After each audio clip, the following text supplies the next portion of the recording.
Good afternoon and welcome, everybody. This would be the Jeff Cameron Show right here on 97.9 ESPN Radio. Great to be with you. Happy Lawn Maintenance Tuesday. Thanks for joining us. I'm Jeff. That's Tom. We're online, ESPNTallahassee.com. That's where you go to listen live via the streaming free always. Don't miss anything. Hey, if you do, remember we got you covered. We'll post the show in its entirety on iTunes and in our own audio vault, so you can find it either place. Go to iTunes and subscribe if you would. Tell your friends how to find it.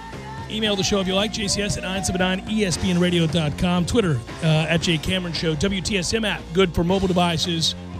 Hello, YouTubers. Hello, Periscopers. Hope you're well. Knowles fall. Anemic is the right word. Can't get the bats going right now. Really pitching exceptionally well. You could look at it two ways. By rights, if you've scored, 2 runs in your last 26 innings for Florida State, you probably shouldn't be in the College World Series and still in the College World Series with a chance tomorrow to stay in Omaha. On the other hand, it's not like you're giving up runs. You've given up 2 runs in your 2 games out there, grand total, and you're 1-1. So, okay. All right, your pitching has been every bit as good, or your pitching is as good or great as your hitting is bad.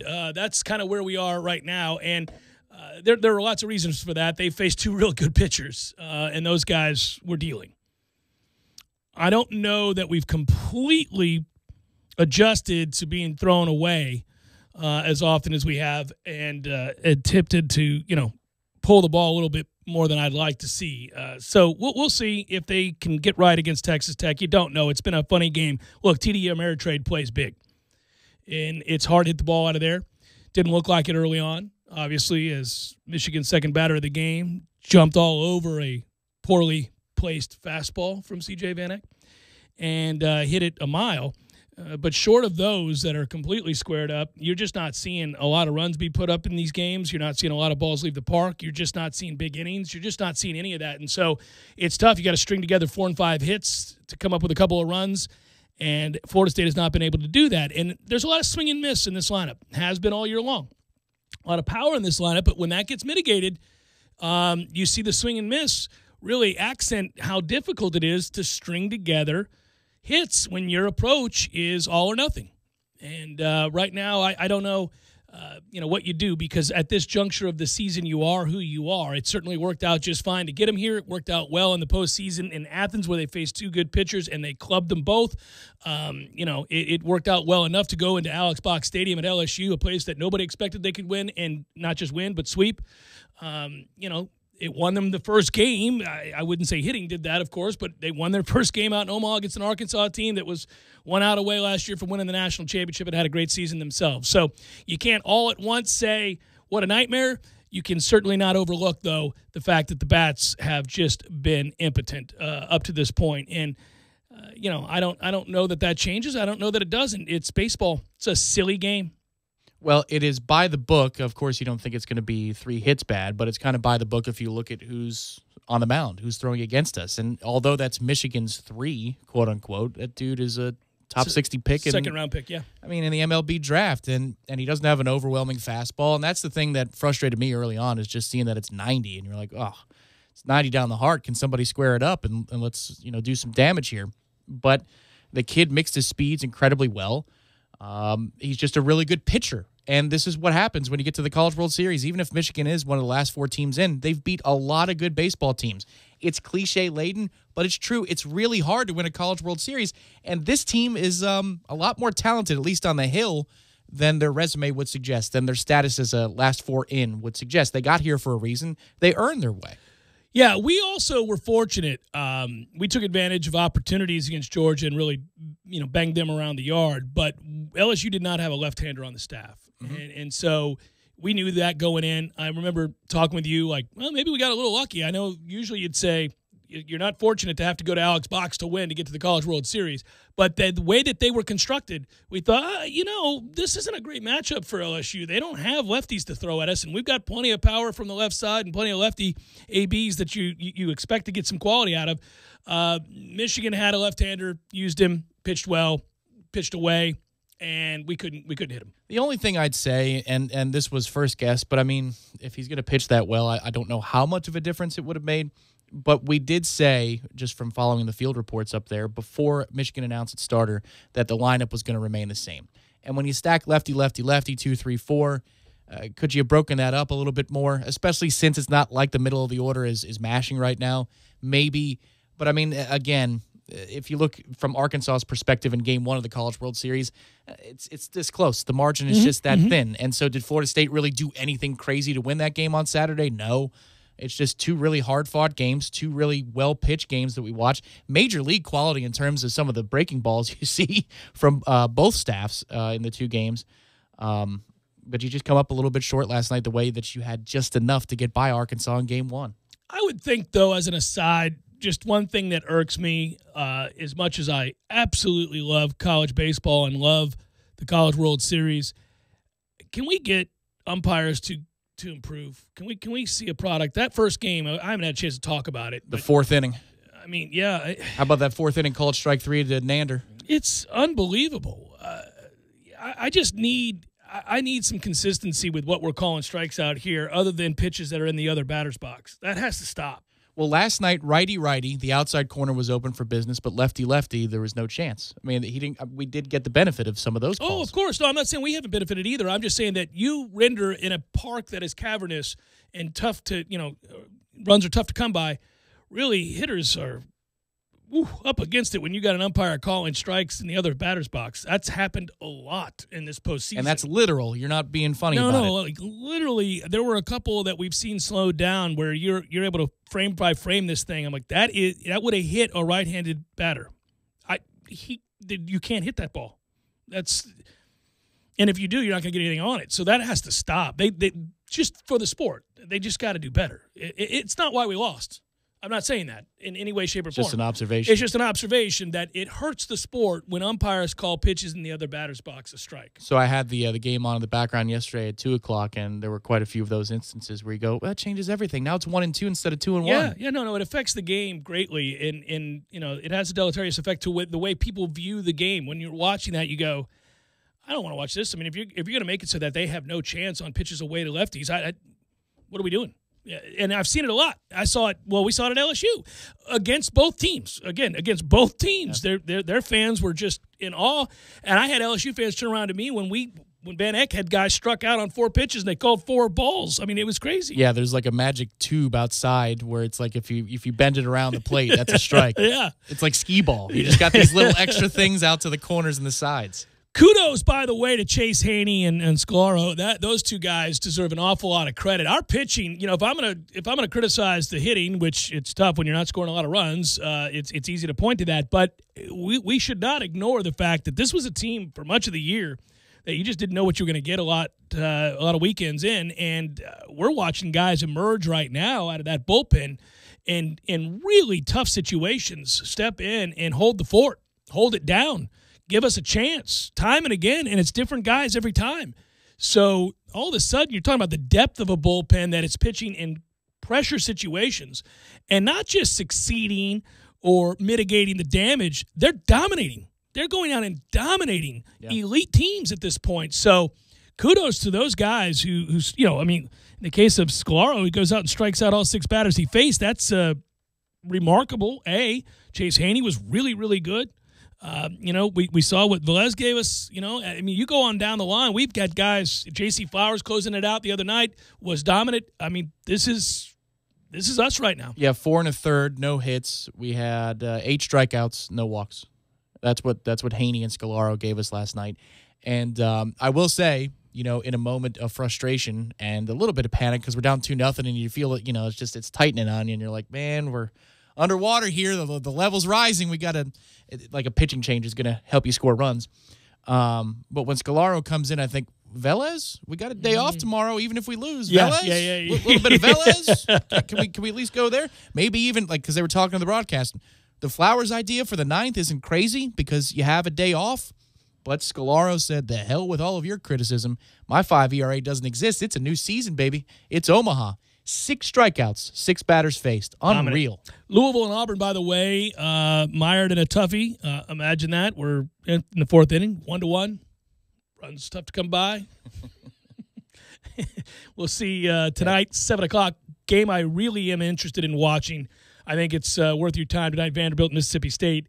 You're talking about a 55-win team in Vanderbilt and a 52-win team in Mississippi State. That is a remarkable set of records right there going after each other tonight in the 7 o'clock game. I just feel like this postseason, and maybe it's because it's been compelling for the reasons of Mike Martin's final year and Sure. an underdog team. Maybe I'm watching it more just because of that. But I feel like there's a lot of good pitching that goes around. I get it's a cavernous park, and the wind was blowing in last night. The umpires are a little spotty, very spotty. There's a lot of good pitching out there in the college level right now. It's changed a lot. We had this discussion a couple times where it is now normal for guys to turn down the money and go to college. You're seeing guys that ordinarily would have moved on to the pros right when they were offered out of high school. If they come out of high school throwing high 80s, low 90s, they get selected somewhere in the neighborhood that they could make $600,000 to $2 million if they take the pro money and get into their professional career early on. Guys like that are saying yes to college baseball because the road to Major League Baseball now doesn't solely go through the minor leagues for elite prospects. It also includes college pitchers, college hitters. Well, and baseball is just brutal in general, and we all know that. But if you think about it, look at the Arkansas game. And you could say both at the same time that Parrish pitched exceptionally well. And he did. But then there were a lot of atom balls, a lot of lasers right to the infield. I mean, think about doubling off the kid at third, which is, I mean, that's crazy. I don't know how that ever happens. And college baseball gives you moments like that. See Auburn's trying for the 27th out against Mississippi State. The old 4-run ninth will hurt your feelings. But, even Flowers first out in the ninth on Saturday. I mean, that's a laser, but it's right at somebody. We had a couple in the outfield, laser right at somebody. It's just such a fine line in this game. And Parrish pitched well, but they had their chances, and they just hit them right at us. In the game last night, you've got a kid pitching well in Henry, but we had a lot of pitches down the middle, a lot of meatballs at 90 miles an hour that we couldn't find a way to put in play and or make them pay. That's the basis for my criticism right now in approach is guys are trying to pull the ball out of the ballpark. And you're getting pitches that are imminently hittable, and we're not staying on them and firing them back from where they came. And I'm just getting a little frustrated by that. Drew Mendoza in particular, and Drew's a great player, has been our best hitter all year long. He's a little lost up there right now. He's slumping. There's just, you got guys that have missed their spots against him, and he has done nothing to make them pay in these situations. And when runs are hard to come by, you can't have that happen. You've got to take advantage. The Michigan kid who goes yard in the first inning on the second pitch, he didn't miss. He could have fouled that back. He could have gotten over anxious and pulled it. Foul. You see that a lot when a guy's eyes light up at a pitch that they know is imminently hittable, and they yank it foul because they get overly excited. He stayed back on it, drove the hell out of it, made us pay. In the end, that would have been the only run they needed. You just don't know out there in Omaha. And really evidenced by these scores, this is college baseball, a sport that was once dominated by lopsided, silly offensive numbers, 15-10, 20-14. Here you go. Michigan, Texas Tech in that first game, it was 5-3. That's not a high-scoring baseball game by any standard. Michigan's big rally was built on a lot of weirdness. It wasn't exactly doubles down the line. So Florida State, Arkansas, we all know, was a grand total of 10 hits. Each team had 5, all of 5. 1 run scored in that game. Luckily, it was to us. You go to the Sunday games, scores in those 2 games. Louisville lost 3-1 to Vanderbilt. They only gave up 5 hits. They out-hit Vanderbilt, and they lost 3-1. The Auburn-Mississippi State game's 5-4, but it's 4-1 in the ninth. And, Auburn throws the ball over the lot and cost themselves a baseball game. And unfortunately, that kid will be scarred for life because he lost the game for them. I mean, it checked all the boxes. You had the crow hop. He's got the runner running in front of him, that's a base running mistake, but he doesn't see it because he's just so focused on first base. And you think in that situation, I'm sure that the runner's going back to second because the ground ball's in front of him. We all did situationals when we were on the base path. Yeah. But if he has the presence of mind to take a step and a half up the baseline, you tag him, and then you go hug your pitcher, and you're on to the winner's bracket. Yeah, my man double clutched 3 times, and on the third, I went, oh, no. And I hate to see that. I hate it. Yeah, well, the first baseman knew it as he was crow hopping because if you look at the replay, he's already ready to play 500 and go find the baseball. He's like, where's this going? Right. He's playing goalie. He's like, we aren't getting this out. I've seen that look in your eyes, Ted. You're losing it. You're losing it. Just play catch. Ted. Where the first baseman gets to is a heroic effort. It is. And he's just a little too short. Well, I hate it for him, though, because he's seen that in his friend before. Like, oh, you're doing that? Oh, no, don't do that now. No. Oh. Anyhow, so Texas Tech and Arkansas was 5-4. Michigan, Florida State's 2-0. These games are all exceptionally low scoring. We're about to go to the fifth, and that Louisville-Auburn game's tied at 1. Yeah, before today, and I guess there couldn't be in a 1-1 game, but I think they said through play last night there's only been 2 lead changes, and all of the games have been decided by 2 runs or fewer. You do feel like, and it is weird, and I know you and I were texting back and forth yesterday, you do feel like 1 run, whoever scores it early, it could be enough to put immense pressure to change ABs. That's all I'm saying. You haven't got the game won at 1-0 because it's 1 run. Weird things happen. But you do feel like out there, if you score first, and I'm not usually one to fall into that cliche, but with the pressure being what it is on these kids and that park being what it is, I feel like you get up 1-0, it changes the other team's ABs. They put pressure on themselves anytime they get a runner on. Everybody does in general. But if you feel like you're playing a game that's going to be won 7-5, 6-4, not every at-bat is the end of the world. Runner at second with 2 outs. I'm up. Runner in scoring position. And I know we're not going to get many of these opportunities. It can change my approach. It can change the way how loose or not I am in the box. And you're seeing that from guys right now. You are all across the tournament. I think it affected our approach maybe a little bit last night when Salvatore gets on and then Albert comes up empty, unfortunately, and moving him over to third. But it looks like we're trying to either take the lead or tie the game with 1 swing. And even when we got down, just speaks to how much the deficit feels bigger than it actually is on the board. We get a runner on. J.C. Flowers gets hit to start an inning. There's another walker hit by pitch late in the game. And so the tying runs at the plate. I'm like, all right, 1 swing away. I say that out loud, but I don't believe it. No, because nobody's going yard there. Exactly. You're going to have to really run into one like that kid did for Michigan in the second pitch of the game. But yeah, there were 4 home runs in the first game yesterday, but it looked like a completely different set of conditions last night in terms of the way the ball was flying. And then, of course, you get a couple like a couple line drives out to left that the kid tries to misplay, but he doesn't. I mean, nerves are all over the field, even still. Michigan played better. They looked, a little bit more comfortable in the moment last night. But that kid left field's body language and the way he was tracking baseball says it all. There were still a lot of nerves out there. It's just that, they ended up coming out with it. We'll see what happens for tomorrow. We'll talk more about this in a little bit. First, though, switch gears when we come back. Haven't had a chance to react to what was a fantastic U.S. Open. And in many ways, Brooks Koepka, Florida State's own Brooks Koepka, further cements his legend, I think, currently on tour. I think he grew in popularity and recognizability, if you will, and awareness amongst the casual golf fan this weekend in a way that winning the previous major did not do that for him. I really feel like those that thought this is flukish, this is a sort of amazing run that a kid is in an otherworldly place, but this isn't the course for him. These aren't the conditions for him. This is a different kind of test. He can't do it this weekend.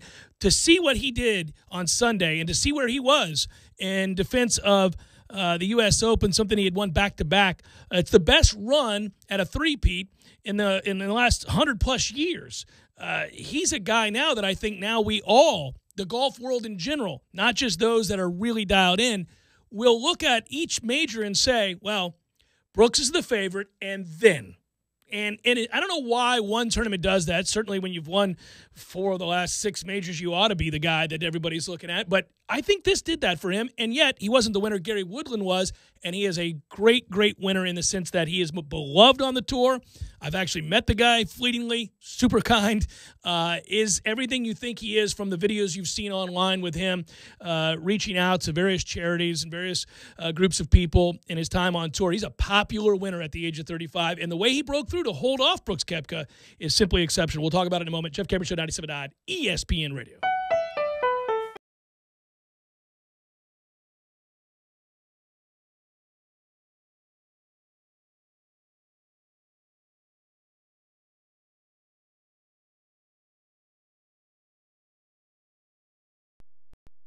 Sorry, boys, I did not have time to pack.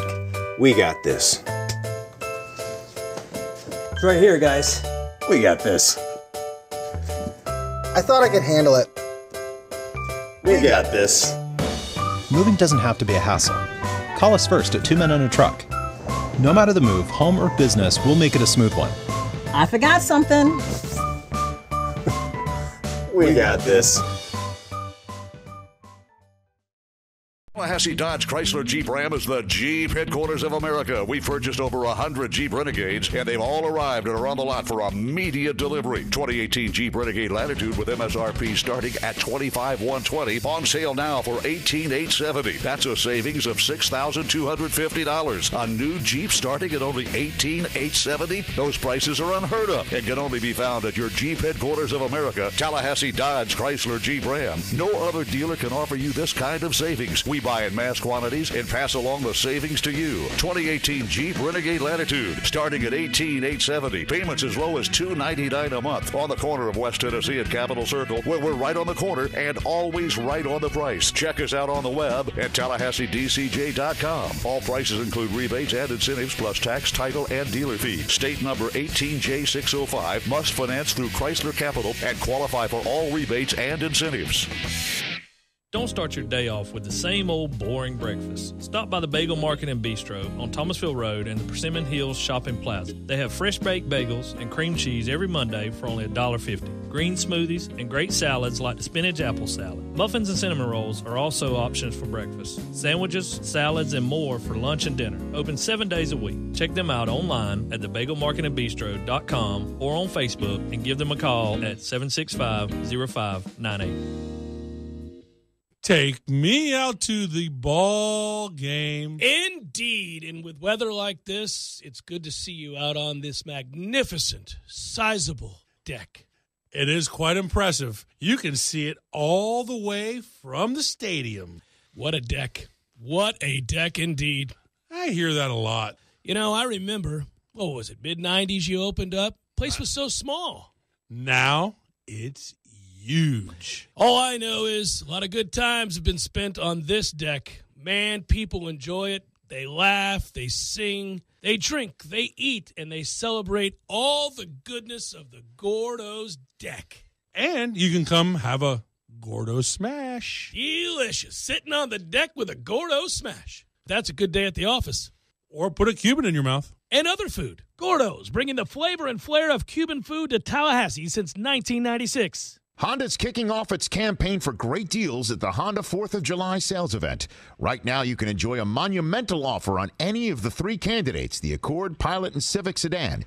Each stylish vehicle will support your peace of mind with standard Honda sensing, a suite of safety and driver assistive technologies like road departure mitigation and the collision mitigation braking system. And Honda has been appointed KBB.com's 2019 Best Overall Value brand. So hurry to your local Honda dealer and get a great deal on an amazing Honda. Hendrick. We're celebrating the Hendrick Summer Sales Event all month long at the all-new Dale Earnhardt Jr. Chevrolet. Shop over 300 new Chevrolet cars, trucks, and SUVs right here on Tennessee Street. Or find new roads at DaleJuniorChevy.com.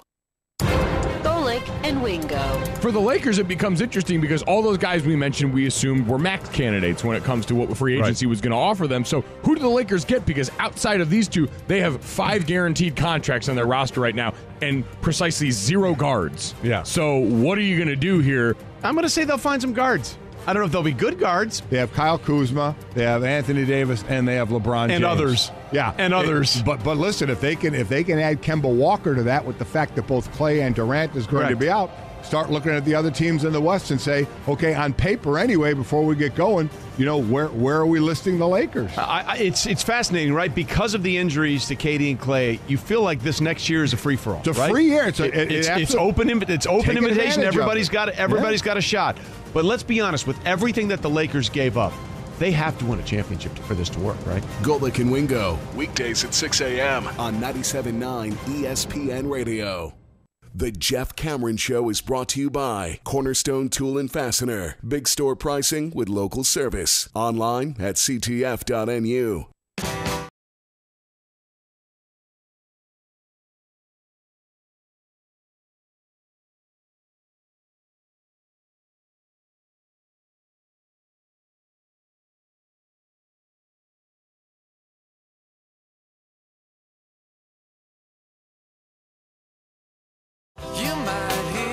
Gary Woodland wins his first major at the U.S. Open at the age of 35. It's a U.S. Open, certainly something every American golfer sets his sights on. And many believe, certainly over the years, the hardest major to win.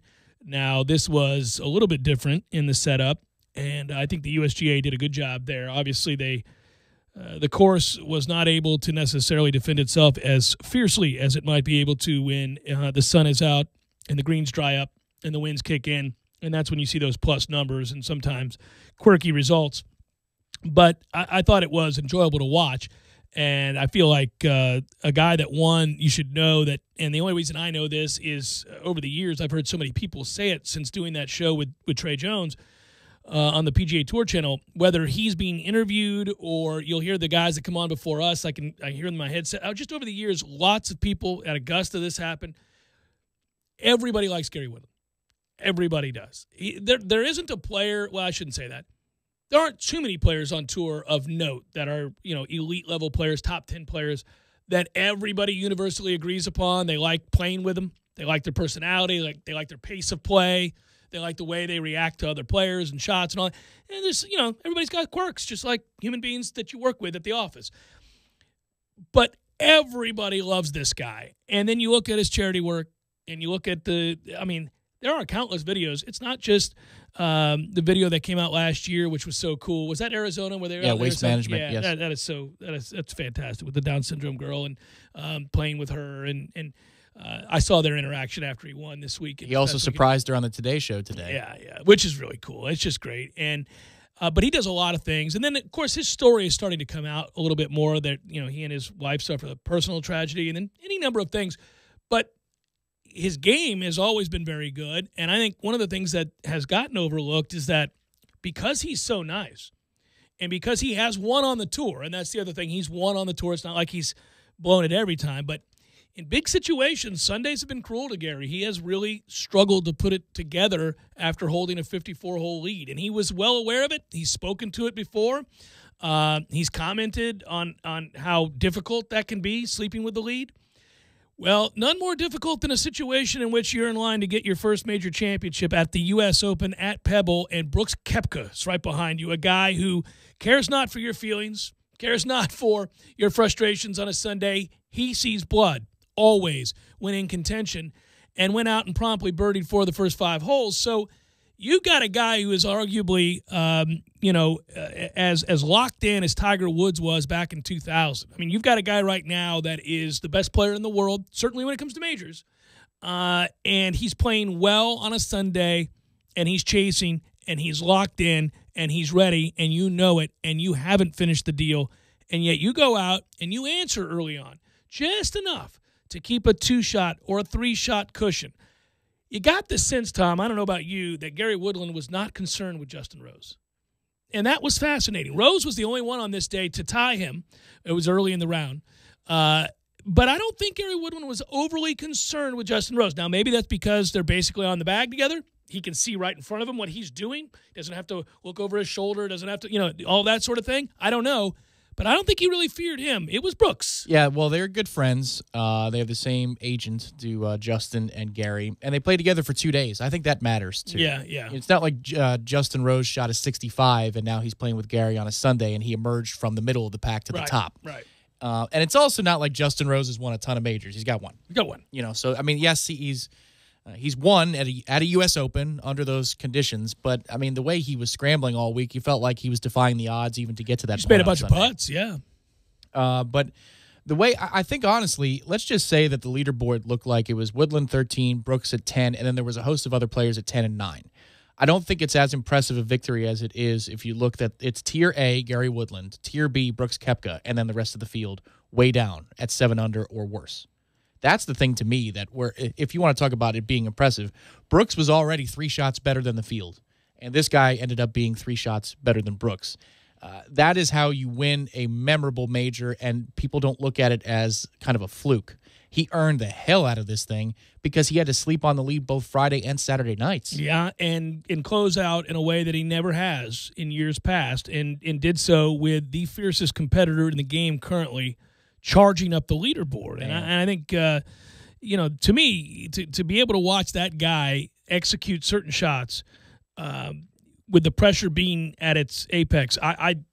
You know now from this point forward in any major that he's in it on a Sunday that the chutzpah's there, the what for is there. I think one thing about U.S. Opens in general, and this is typically more true when they're browned out, the greens, but I think you need to get some bounces. And it's not that the shot on 14 isn't heroic, because it is to make that decision. I mean, he even said it in the post round that we're here to win rather than hit the iron and try and get a wedge over there.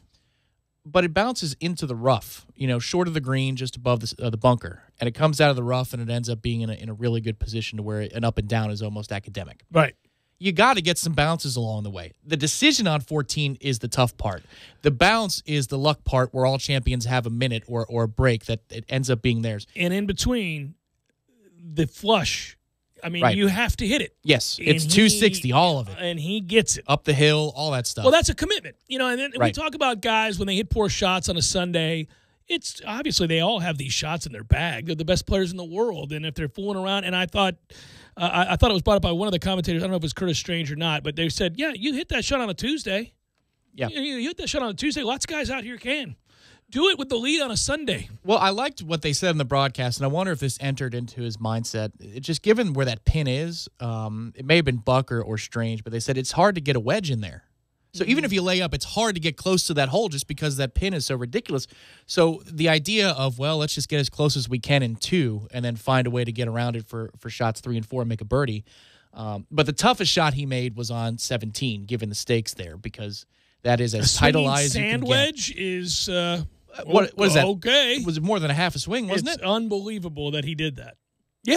I would have gouged the earth. I think the reason he was able to do that and execute it was when he was asked about it by Curtis in the post round, and he said he was comfortable with making 4 there. If he made a 4, no problem. So the comfort level to be, it's kind of like when Brooks saved par, the miracle par he made last year when he shoots it intentionally into the bunker and then knows I'm going to try and get it up and down for a 4 here. If you're comfortable and you can lay down your pride for a minute, you're freed up to maybe make a shot that you don't have any business making. And that had a chance to go in. Well, it's a hell of a thing to tell yourself and convince yourself is true, though. In that situation. You mentioned what he did on Saturday, too, though. He had a 42-foot par save.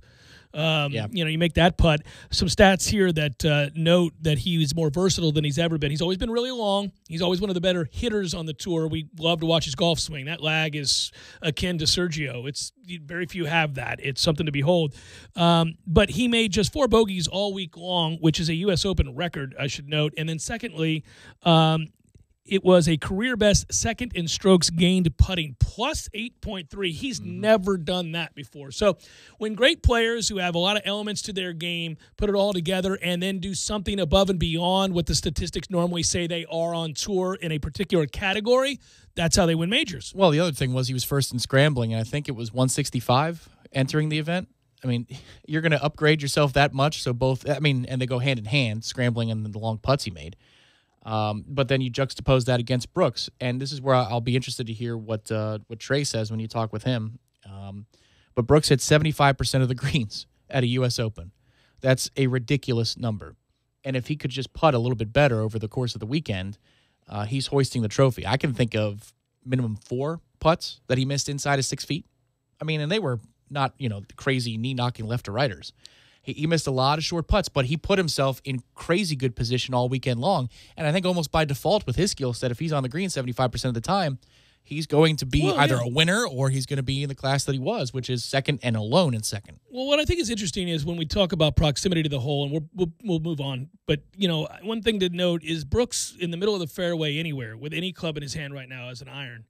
I think he's akin to Tiger. He's a guy that that ball is going to end up on the green. His distance control is going to be exceptional. He's going to put it close to the hole. What he does a lot better, I think, than Rory. When Rory wins, and Rory has every element of the game save for putting in his back pocket. And when he wins, it's because his approach shots are 6 feet from the hole, okay? And he does it repeatedly, and he boat races the field.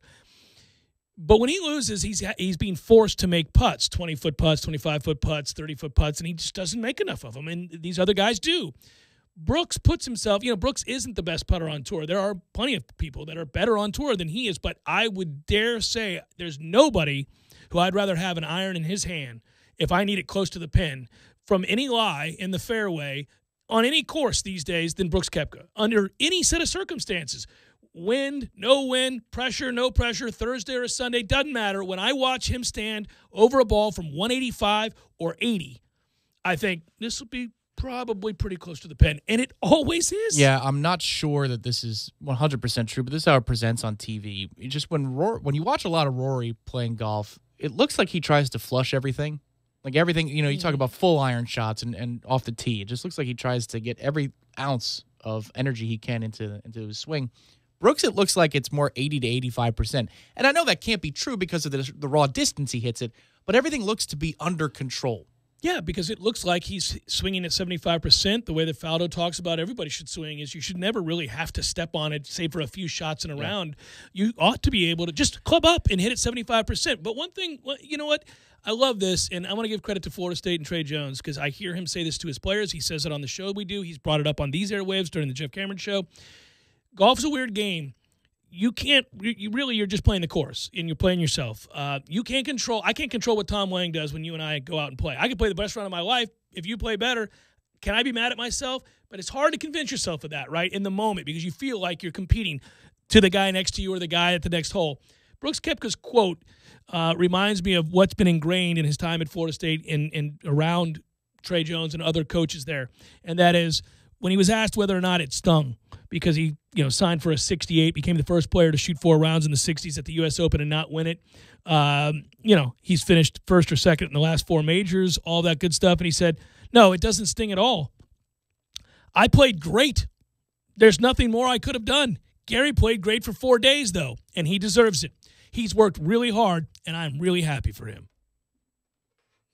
There it is. That's ideal. I wonder if Brooks could do it over again, he would hit 4 instead of 3. I mean, of course, he flushes the 3 on 18. But it's just like first blush reaction, and I don't know what the wind's doing, but he's standing over the ball. I say it's like 223 that he needs, or maybe a 216 to carry, whatever it was. And he's got 3. I'm like, that's a lot of club. And in the situation, do you want to club down? Yeah. It was cold. Yes, it's cold. And a lot of the shots, like if you look at 17T, you had to hit a lot of club to get to that green back there. He flushed. Again, I'm not trying to be a Monday morning quarterback all the way, but I feel like what hurt him on that 3-iron shot was when it goes through the green, I felt like it was almost eagle or par because you might feel like you have to hole it to make the eagle. Yeah. And so that's going to reduce your chances of actually making a birdie there. Because you don't go over the green and say, all right, well, if I can knock it 2 or 3 feet, I'll tap in, make my birdie, and put pressure on him. With Gary having a 2-shot lead and you don't know that he's in trouble on 17, I feel like he was playing for a 3 there and not a 4. I don't know. I mean, I know he's not afraid, so it's possible that he was. Well, the shot was unbelievable, and don't get me wrong. It's just that he flushes. Under those circumstances, I mean, that's about probably as well as he's hit a shot other than the 8-iron that he nuked over the green at the PGA Championship. That he laughed at. He was, okay, well, if I'm going to do that. No, I think he hits a lot of shots pure. There aren't too many people that hit the ball as purely as he does in the middle of the fairway with all that's on the line as consistently as he does. It's crazy. How many times were we watching the world's best hit something fat or a little thin? You're like, that's not what he was hoping to do there. Brooks, a lot of times it's just maybe poor judge of distance at a time. Yeah. Maybe he gets all of it and gets a bad bounce, something like that. It's pretty rare to see him not flush it. No, he ran amok just a little bit there at the back half of the front 9 on Sunday. And then the chip on, I think, again, that chip on 18, which he flubs, and it ends up rolling out to a reasonable distance. I feel like there he's just trying to make it. And so when you're trying to do that, I mean, you're hitting a lot more difficult of a shot than just something that puts you 4 or 5 feet away. Well, in the end, he finishes second, and obviously Gary Woodland will be a popular champion, as I was saying before. But I meant, when I talked about this further cementing who he is, I think in many ways you could say he just kept rolling. Now, if you think back to him winning his 4th major at Bethpage Black, and at the time he said afterwards he didn't see why he couldn't go on to win at least 10 majors. That was the quote. That rubbed some people the wrong way. Others said, it's kind of confidence you got to have if you're going to win 10 majors. You got to believe that that's even possible. And he also talked about, hey, look, I think it's easier to win majors than it is other tournaments, all that good stuff. Now, there's a guy that has continued to electrify, has continued to coolly step up to those shots after putting what you could say is a lot of pressure on yourself by making those kinds of boastful statements. And yet I think it's only further fueling him in these majors to be the guy that he says he is and isn't afraid to admit to. And that eventually is embraced. When you step up time and again and not only win, but in those instances in which you don't play great on the biggest stages, despite telling everybody, I'm going to play great, that eventually is embraced. Eventually people go, I like this guy. Yeah, go back to the interview with Curtis Strange and Tiger Woods at the British Open years and years ago. And he says, I'm trying to win them all. And Curtis Strange says, you'll learn. He's just dismissive. He's like, that's no, you'll learn. And then Tiger does what he does. Curtis' opinion of, Tiger, now he speaks of him glowingly. But at the time, he was just so off-put by a young Tiger Woods, he's bravado. Coming for you. It was bravado. And it was a mission. He was on a mission. And Curtis is like, that's not reasonable. Yeah. You're not speaking in reasonable terms. This is gibberish. Yeah, I've got 15 of them now. 5 years later, he's like, ooh, okay.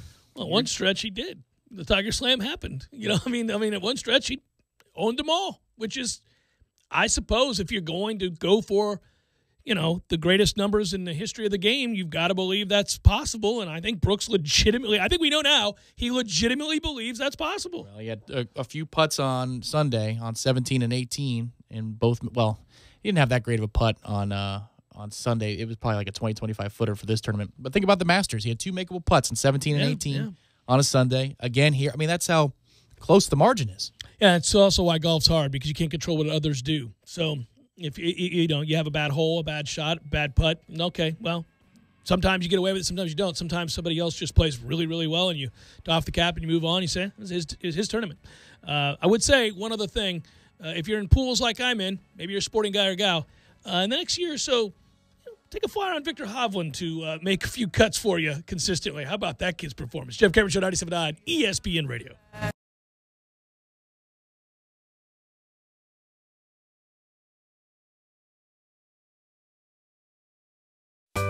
Sorry, boys, I did not have time to pack. We got this. It's right here, guys. We got this. I thought I could handle it. We got this. Moving doesn't have to be a hassle. Call us first at 2 Men on a Truck. No matter the move, home or business, we'll make it a smooth one. I forgot something. We got this.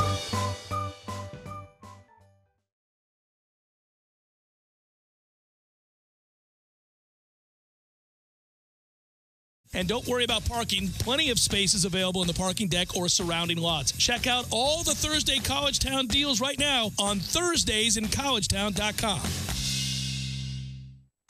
Hendrick. We're celebrating the Hendrick Summer Sales Event at Dale Earnhardt Jr. Buick GMC with huge savings on the hottest models, like the 2019 GMC Sierra 1500 truck, up to $12,000 off MSRP. Over 71 to choose from, just in time for summer. We are professional grade. Come see us on Capitol Circle Northeast under the giant American flag, or visit DaleJuniorGMC.com. Not all vehicles will qualify for maximum discount. Must finance with GM Financial, plus tax, title, license, dealer installed options, and dealer admin charge. See dealer for details.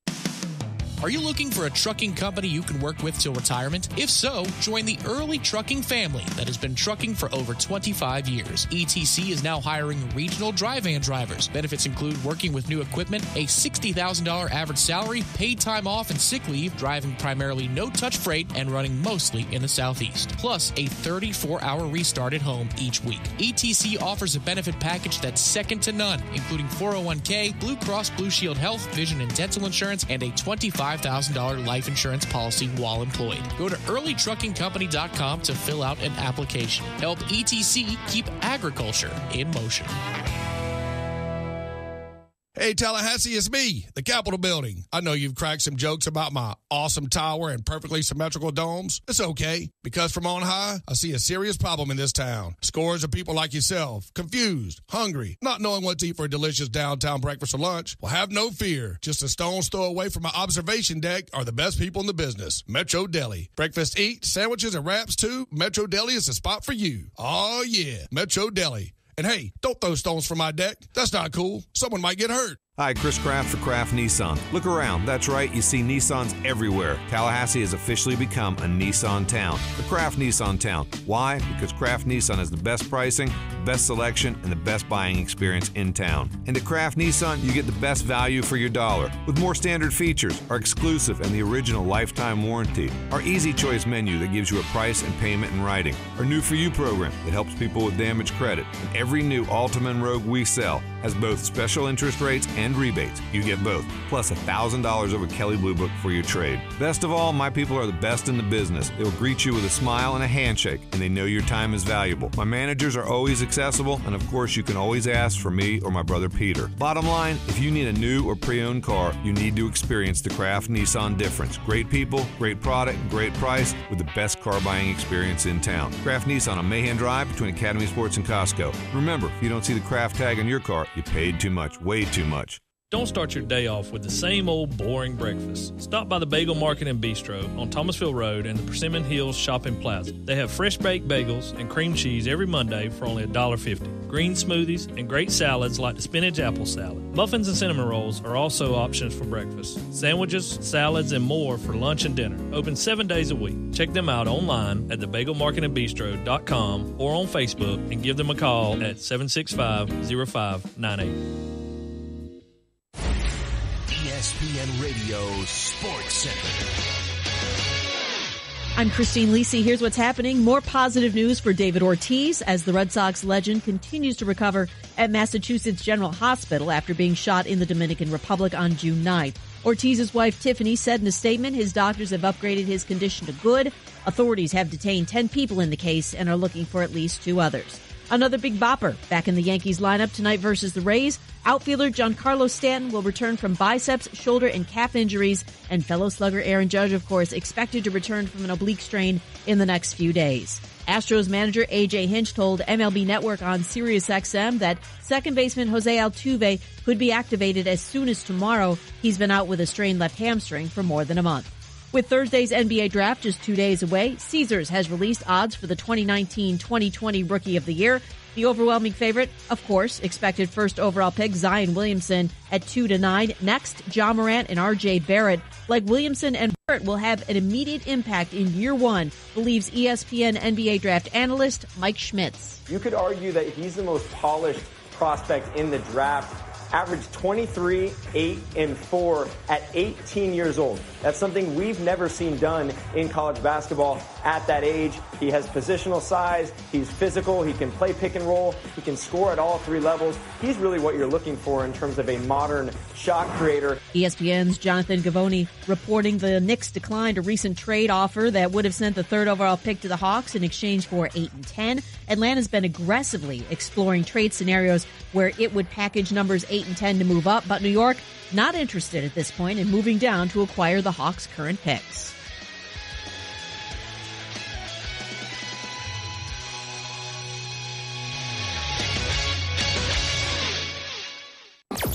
Broadcasting live from the Tallahassee Dodge Chrysler Jeep Ram Fiat Studios in the capital city of Tallahassee. This is the Jeff Cameron Show, brought to you by Cornerstone Tool and Fastener on 97.9 ESPN Radio.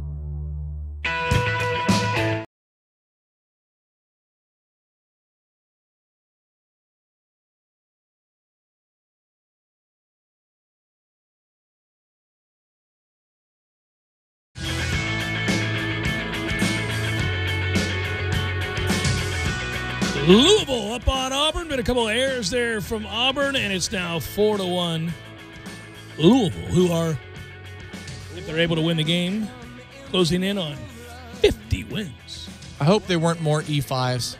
That's all that kid needs. I should probably take a look at that. I just happened to look up and saw that Auburn's out hitting Louisville 5-3. Yet trail 4-1. And in the all-important error category, I see a glaring 2. You'd have to pull that kid off the field, though. I mean, you would. Yeah. At some point. That's the only time. I used to laugh at stuff like this. I don't anymore. You see how it can get into kids' head. I don't know what happened. I'm not watching that game, so this would be pure speculation. But if it is him, I hate that. You could just, that sport, along with golf, man, you can go mental in a hurry. You know, it was funny in the when we doubled off the runner at third against Arkansas. We were joking about this last night. I was watching with some friends, and that's the best first base tape Drew Mendoza can send to his new club because he ain't playing third at the next level. Not with a fielding percentage of 9 out of 10. But that short hop pick he makes on the double off throw is outstanding. So maybe some advanced tape for his new club. He's got to find a way to swing and connect a little bit more to pitches in the zone. Damn it, man. There are some pitches that he had that were right there, and I want to hug him at this point. I understand that he had a great season. As a second baseman made the error today for Auburn. It may have been, he's got 2 of them, so I don't know if it was a double error on one play. It says a ground ball and a throw, so maybe he, yeah, I don't, or they could have been 2 separate. I do not know. Should be noted, thanks to all of you. I did see it. You did send it in. Good looking out, Jeff Cameron Show listeners. It would appear that Bishop Bullwinkle's family have confirmed that he has passed away. He of the Hell to the Gnaw fame. Hell no, to the no, no, no. Hell to the no, hell to the no, to the no, no, no. My favorite part of the picture of the BayNews9.com photo of him is there's a Ciroc poster for vodka behind him. He's got a cowboy hat and sunglasses on and giving the peace sign as he looks ahead. Right, and he's a religious guy, as the bishop name would suggest, but there he is in front of the Ciroc. That's the best. To the no, no, no, no, hell. To the no, no, to the no, no, no, no. Oh, I like even more that, oh, man. Unfortunately, he died of a heart attack on Father's Day, but yeah, it's a toughie. But what I did want to say was I just love that our listeners. I probably had 10 of these via email, a few on Twitter. Everybody's like, oh hey, Cameron. Yeah, we had a couple of listeners when the Bishop was still kicking years back when we started the feature. They reached out to him and they just because I think one of his songs has a phone number or something. It's like, you can call me or whatever. Mm-hmm. And so we had a couple listeners reach out to him and just say that you got this feature going on in Tallahassee and it brings smiles to people's faces all over. And so he knew that he was a thing up here. Well, he was a thing nationally. I think he became a thing. I don't know how many people used him in the same way that we did, certainly. But nobody's that creative. We will forever use him. But now we have to find another feature for him because that happened. Yeah, it did. Oregon State, right? Benny the Beaver. He's been born hibernating from that. He hasn't had much to say in some time, but he put it away. You know what I'm going to hope for before the start of this football season? I will get the gear that we promised to hang up in the studio. We have random things in these studios. We have a Michigan State Spartan in your studio that I brought back from East Lansing. And then, if we get the Oregon State up in here, we have plenty of Knoll stuff. But people will be like, what? What is the connection to Michigan State and Oregon State in these? But that's what you want over the years, man. We should have brought something back from LSU. I don't know. Piece of the turf. Oh, now that would have been awesome. Hour number 2, fourth coming. Stay with.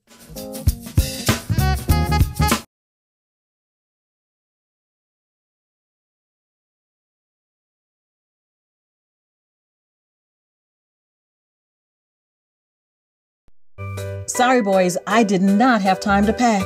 We got this. It's right here, guys. We got this. I thought I could handle it. We got this. Moving doesn't have to be a hassle. Call us first at 2 Men and a Truck. No matter the move, home or business, we'll make it a smooth one. I forgot something. We got this.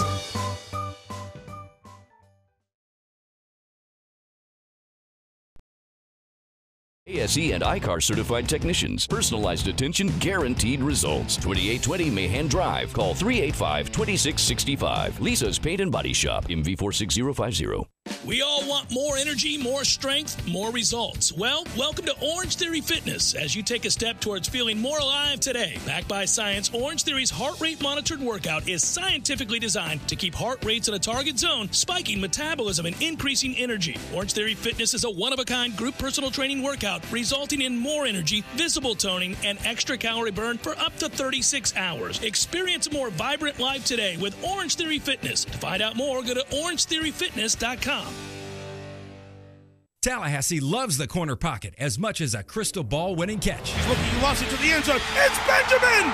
Touchdown! With 13 seconds left! The 97.9 ESPN radio special is a must-have every Monday and Wednesday at the corner pocket. 10 mouth-watering wings, a fresh side of fries, and a chilled domestic pint of beer are just $9.79 all day long. Be sure and try the fish blend of sauces, a true wing eater's favorite. The Corner Pocket Bar and Grill. He's gone! Home of Trivia Tuesday, Beer Bingo Thursday, and the daily $7.99 lunch special. Take me out to the ball game. Indeed. And with weather like this, it's good to see you out on this magnificent, sizable deck. It is quite impressive. You can see it all the way from the stadium. What a deck. What a deck indeed. I hear that a lot. You know, I remember, what was it, mid-90s you opened up? Place was so small. Now it's huge. All I know is a lot of good times have been spent on this deck. Man, people enjoy it. They laugh, they sing, they drink, they eat, and they celebrate all the goodness of the Gordo's deck. And you can come have a Gordo Smash. Delicious. Sitting on the deck with a Gordo Smash. That's a good day at the office. Or put a Cuban in your mouth. And other food. Gordo's, bringing the flavor and flair of Cuban food to Tallahassee since 1996. I'm Michael Blank, attorney with the law office of Jose Fernandez. If you've been in an accident, I know this can be a scary and confusing time. Our firm specializes in handling all types of accident and injury cases. Let us guide you through the process and get you the compensation you deserve. Call 855-HOSE-305 to make an appointment for your free consultation today. If you can't come to us, we can come to you, day or night. Call us now, 855-HOSE-305, the law office of Jose Fernandez. We don't get paid unless you do. Offices, Tallahassee, Miami. Se habla español. JRFinjury.com. Cigars of Tally is your one-stop shop for everything cigars. With 2 convenient locations, Cigars of Tally is here to serve you. The 1401 Market Street location is right off I-10 and great for travelers and after-work stops. The Midtown location, Cigars of Tally Lounge and Bar at 926 North Monroe Street, is great for those winding down from a long day. With the largest humidor in town, affordable cigar lockers, a large covered patio, and private conference rooms, there's something for everyone to enjoy. Cigars of Tally, open 7 days a week. Need cigars? Get your ash in here. Driving every day from the Tallahassee Dodge Chrysler Jeep Ram Fiat Studios. This is 97.9 ESPN Radio, WTSM, Woodville, Thomasville, Tallahassee. ESPN Radio Sports Center. I'm Christine Lisi. Here's what's happening. More positive news for David Ortiz as the Red Sox legend continues to recover at Massachusetts General Hospital after being shot in the Dominican Republic on June 9th. Ortiz's wife, Tiffany, said in a statement his doctors have upgraded his condition to good. Authorities have detained 10 people in the case and are looking for at least 2 others. Another big bopper back in the Yankees lineup tonight versus the Rays. Outfielder Giancarlo Stanton will return from biceps, shoulder, and calf injuries, and fellow slugger Aaron Judge, of course, expected to return from an oblique strain in the next few days. Astros manager A.J. Hinch told MLB Network on SiriusXM that second baseman Jose Altuve could be activated as soon as tomorrow. He's been out with a strained left hamstring for more than a month. With Thursday's NBA draft just 2 days away, Caesars has released odds for the 2019-2020 Rookie of the Year. The overwhelming favorite, of course, expected first overall pick Zion Williamson at 2-9. Next, Ja Morant and R.J. Barrett. Like Williamson and Barrett will have an immediate impact in year one, believes ESPN NBA draft analyst Mike Schmitz. You could argue that he's the most polished prospect in the draft. Averaged 23, 8, and 4 at 18 years old. That's something we've never seen done in college basketball at that age. He has positional size. He's physical. He can play pick and roll. He can score at all 3 levels. He's really what you're looking for in terms of a modern shot creator. ESPN's Jonathan Gavoni reporting the Knicks declined a recent trade offer that would have sent the 3rd overall pick to the Hawks in exchange for 8 and 10. Atlanta's been aggressively exploring trade scenarios where it would package numbers 8 and 10 to move up, but New York not interested at this point in moving down to acquire the Hawks' current picks.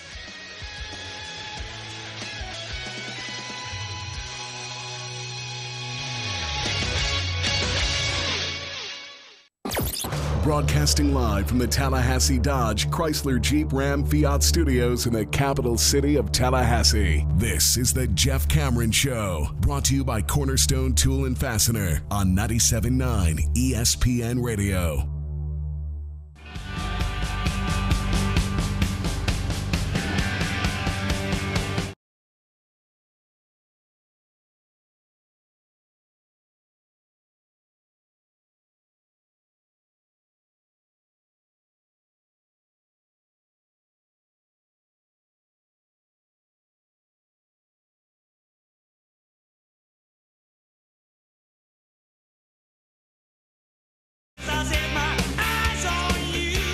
Hour number 2, Jeff Cameron Show, 97.9 ESPN Radio. Thanks for tuning to it. Good to be back with you.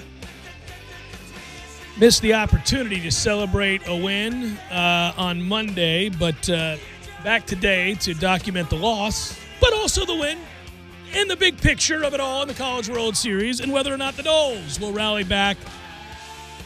If that's going to happen tomorrow and 2 more times against Michigan, they're going to have to get the bats going. They've been non-existent. Really, from the time we went into extra innings against LSU to now. It's just nothing has happened. I should say, from the time we stopped scoring against LSU in Game 2, which was the 4th or 5th inning, to right now. Runs have been awfully tough to come by. That said, there we are, still alive, 1-1, and teams like Arkansas and others no longer around out in Omaha, so there are worst fates. We'll see if they're able to get it going tomorrow. Update you in a moment on what's happening in Omaha. Good game tonight, by the way. Real good game tonight between Vanderbilt and Mississippi State. I'll be interested in as well. By the way, we're online, ESPNTallahassee.com, where you go to listen live via the streaming free, always, of course. If you miss anything, go get caught up at your leisure. We'll post all 3 hours upon the conclusion of the show, both to iTunes and in our own audio vault, as always. Email the show if you want, jcs@979espnradio.com. On Twitter, it's @JCameronShow. Hello to my friends watching on YouTube and on Periscope. Good to be with you. And, yeah, there we go. We're caught up. It's a lot of stuff. It is. Lots of avenues by which to be caught up with the show. Disappointing to come away with 3 hits last night, to say the least, as Florida State falls to Michigan. And that's frustrating. But at some point, got to score some runs here. We were fortunate. We got a pretty dominant performance, especially late from Drew Parrish in the first game. And obviously Arkansas has to be devastated that their season has already come to a close, 0-2 for them. They got a great pitching performance that first night, just not as good as ours, and they lose 1-0, and that's what allows us to suffer the loss last night and still be around. But it does speak to the fact that in the last 26 innings, we can't score runs. And I think for Florida State, it's a combination of things. You're dealing with the fact that you're facing kids that are really well thought of by Major League scouts, such that they were drafted in the first 2 rounds of Major League's draft, MLB's draft. So you've faced quality arms. We hadn't seen a lefty in this postseason.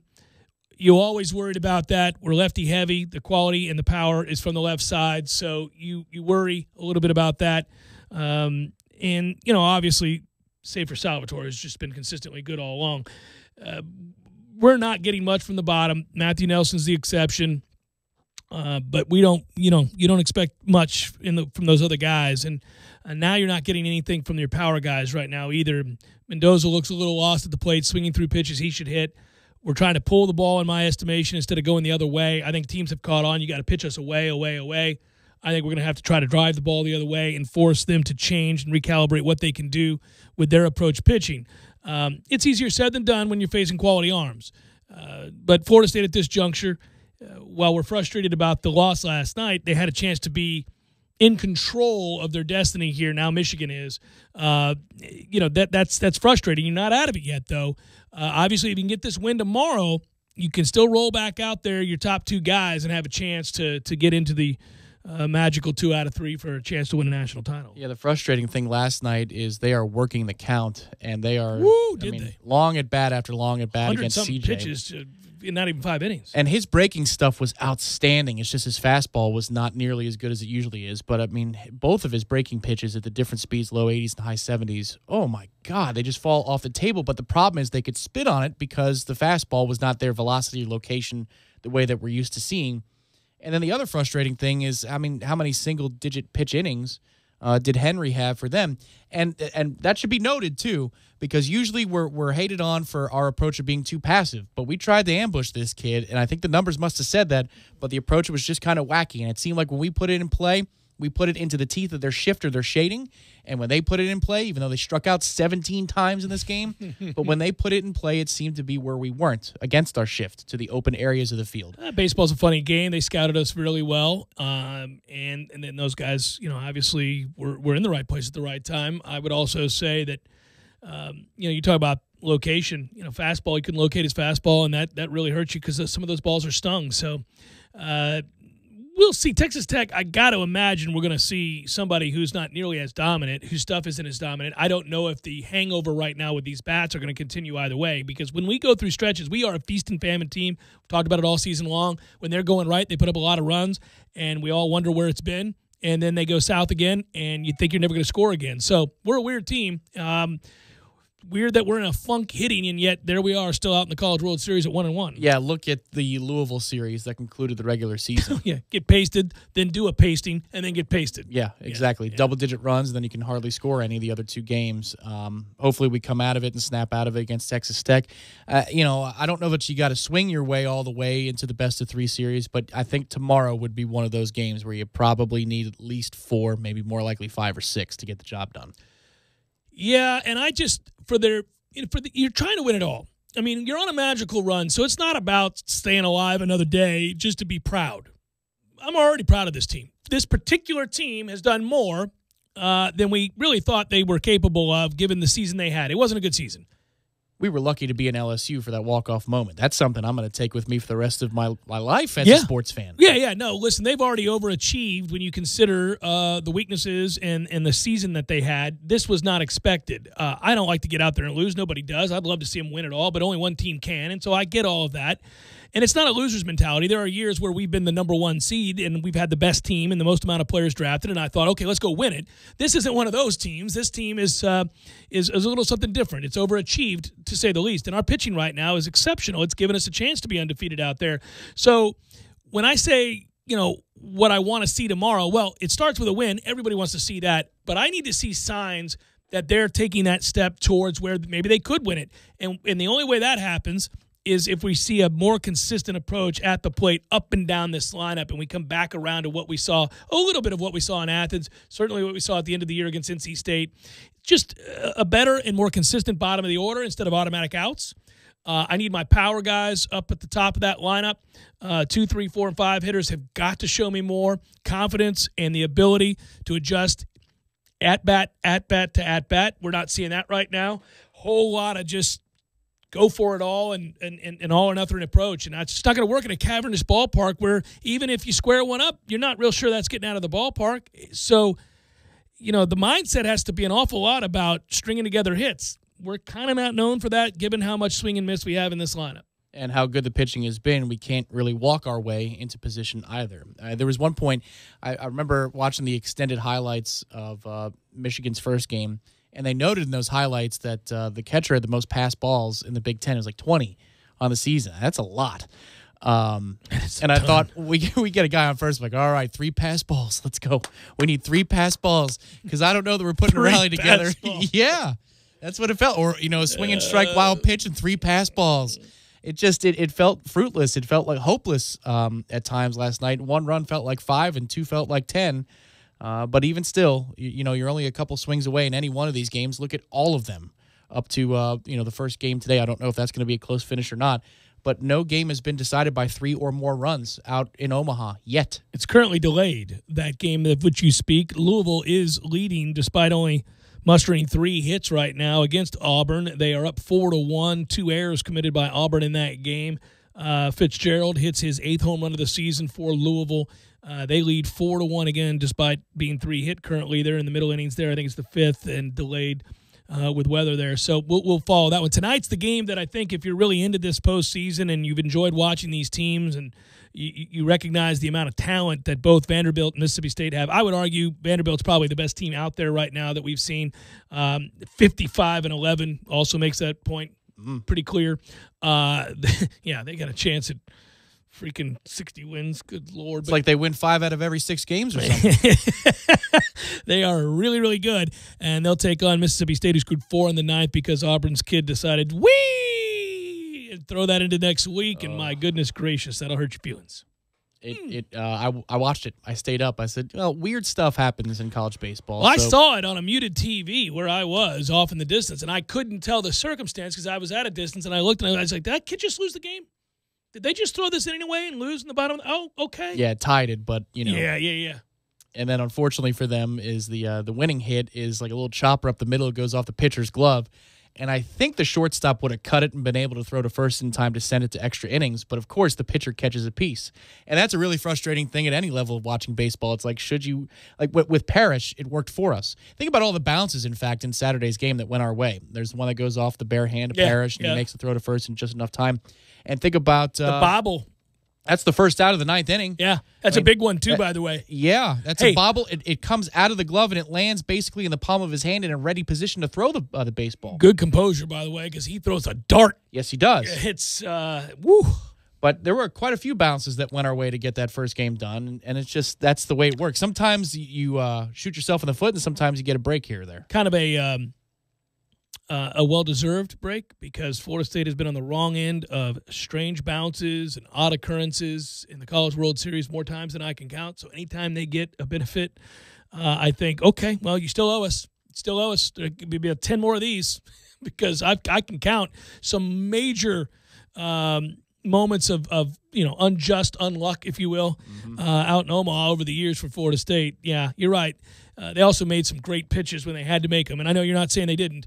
Drew Parrish was exceptional in that game. We also got the bounces and a lot of atom balls. So there are a lot of loud outs for Arkansas. And they're home thinking about that. Yes, they are. They are home thinking about that right about now, buddy, and it makes me smile. Also, as an aside, while I'm on the subject of baseball, did you happen to see, because I want to ask your opinion on this, Manny Machado's outburst? He had an outburst. Imagine that. Manny Machado did? Yeah. On Saturday. So, you know how we love to hate on umpires on this show? Or at least discuss the kind of ump show that we see in Major League Baseball all the time? They're pissed because Manny Machado got a 1-game suspension today for making contact with an umpire in a game on Saturday. When you watch the replay, it's a called strike 3. He hates the call. He at first turns and calmly has a discussion. He's arguing balls and strikes, so he immediately gets tossed. Relatively benign, actually, the way the ump throws him out, just kind of looks at him, goes, ta, and he loses it. Does look like he makes contact with the umpire. There's a whole lot of you effing that you can clearly see on his face. He's throwing stuff, throws his bat against the wall in the back, throws his helmet as well. He's freaking out. The umpires union coming out today and saying that a 1-game suspension is setting a precedent that you don't want to go down, that you can't be a child in your workplace, and violence in all workplaces is not accepted and all this stuff. But just go ahead and check it during the break. This is for anybody. It's not really a story more than it is to two of the more detestable elements in the game, Manny Machado and umpires. Watch that and tell me which side you're on. Just which side you're on that one. I think I'm going to lean towards the umpires. Well, that means it wasn't Joe West or Angel Hernandez. You are a sleuth, sir. Yeah. Because I think that even as much as you hate Manny Machado, the West-Hernandez thing spans generations of baseball. It's generations. You're right. You're right. I've never sided with them, even when they've been probably 100% correct. It's impossible. It's not often. It is very rare. If there's a dispute with Joe West, chances are he's wrong. Like as an aside, minus 300. As an aside, you know what Manny Machado is doing this year in San Diego? You aware of the numbers? $300 million, of course, you know that 10-year contract. Here we go. No, just I can't decide one way or the other where we're at with this just yet. 261, 13 home runs, 39 RBIs. I don't know. I mean, is that middling pace? Anybody on base in front of him? It's hard to know. Oh no, there's lots of things we'd have to look into. Those are your old school numbers. They're not even advanced metrics. They're just old school numbers. Just sign a guy to a $300 million deal. I'm just saying. I'm guessing that's for anybody. Sounds like he's not very thrilled with his performance. If he's flying off the handle, it's an aside. It really. I introduced it in a weird spot. It's just an aside. Just two things that I really detest: Manny Machado and umpires colliding, and I can't figure out. I just want you to put on the detective cap and tell me where you're at with that, because I went both ways during the break.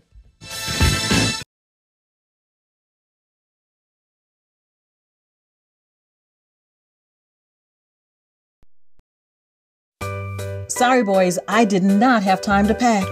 We got this. It's right here, guys. We got this.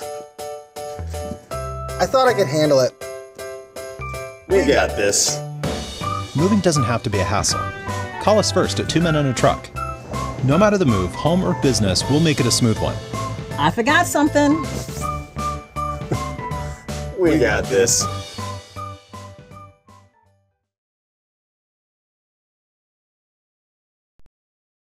High school. Coach, how long have you been involved with athletics at JP2? So I've been involved for 8 years as a coach. I was an assistant, and then 2 years as the girls basketball coach. And then I just completed my 5th year as the boys basketball coach. I also spent my junior and senior years as a student at JP2 in the early years of the school's beginning. What does it say, though, about the culture of an institution that you graduate from there almost 15 years ago, but here you are still spending your time back at that school? I think it says a lot.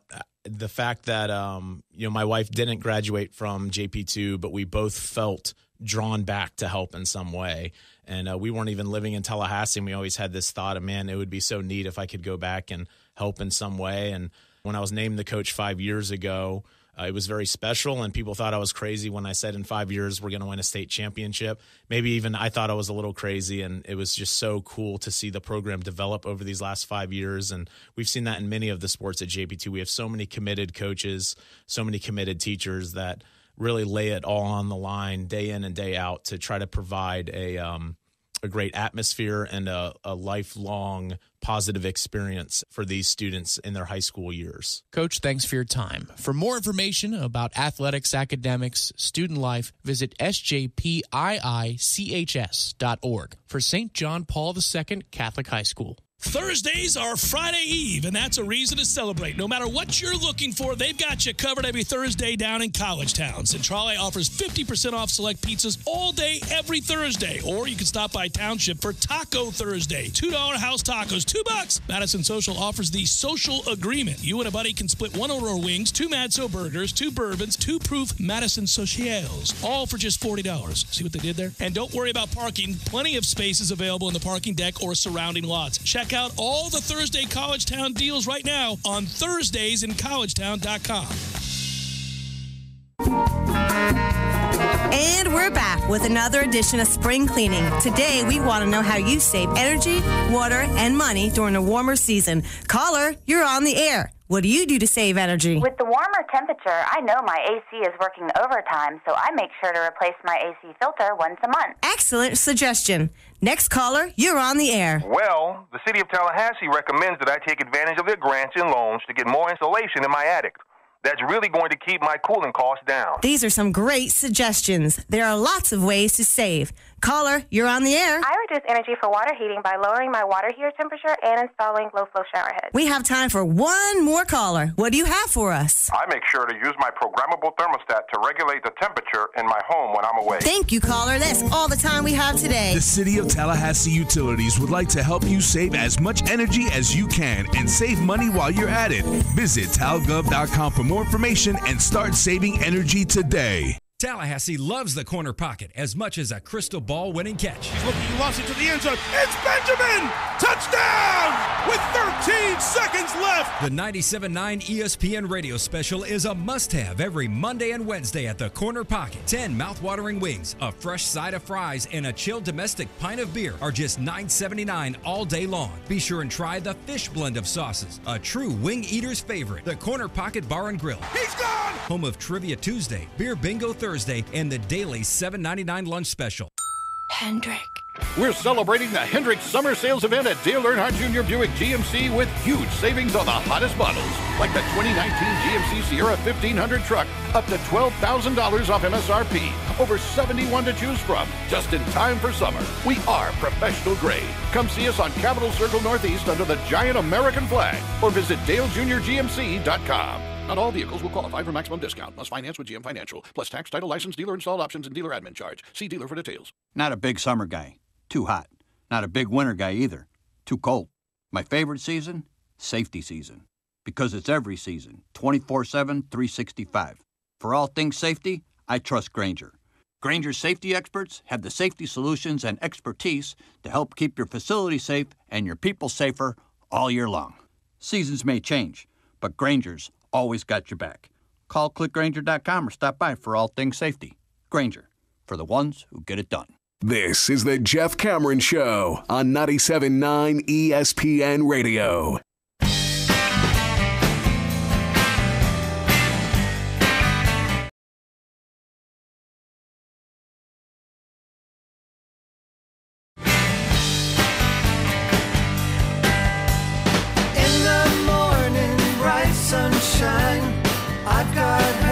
Mack Brown is huge. What in the world is going on with Mack Brown? It's an SI story, college football. Which first-year coach faces the toughest job in year one? I think it's Mack Brown trying to lose 85 pounds. Good God, what has happened to Mack Brown? Have you seen that photo of him? No, it's on SI.com. He's at a basketball game, clearly, and it's sort of a hip, hip, hooray moment in which he's addressing the crowd. But good Lord, Mack said, I'm off of TV and I'm in front of a tray of food.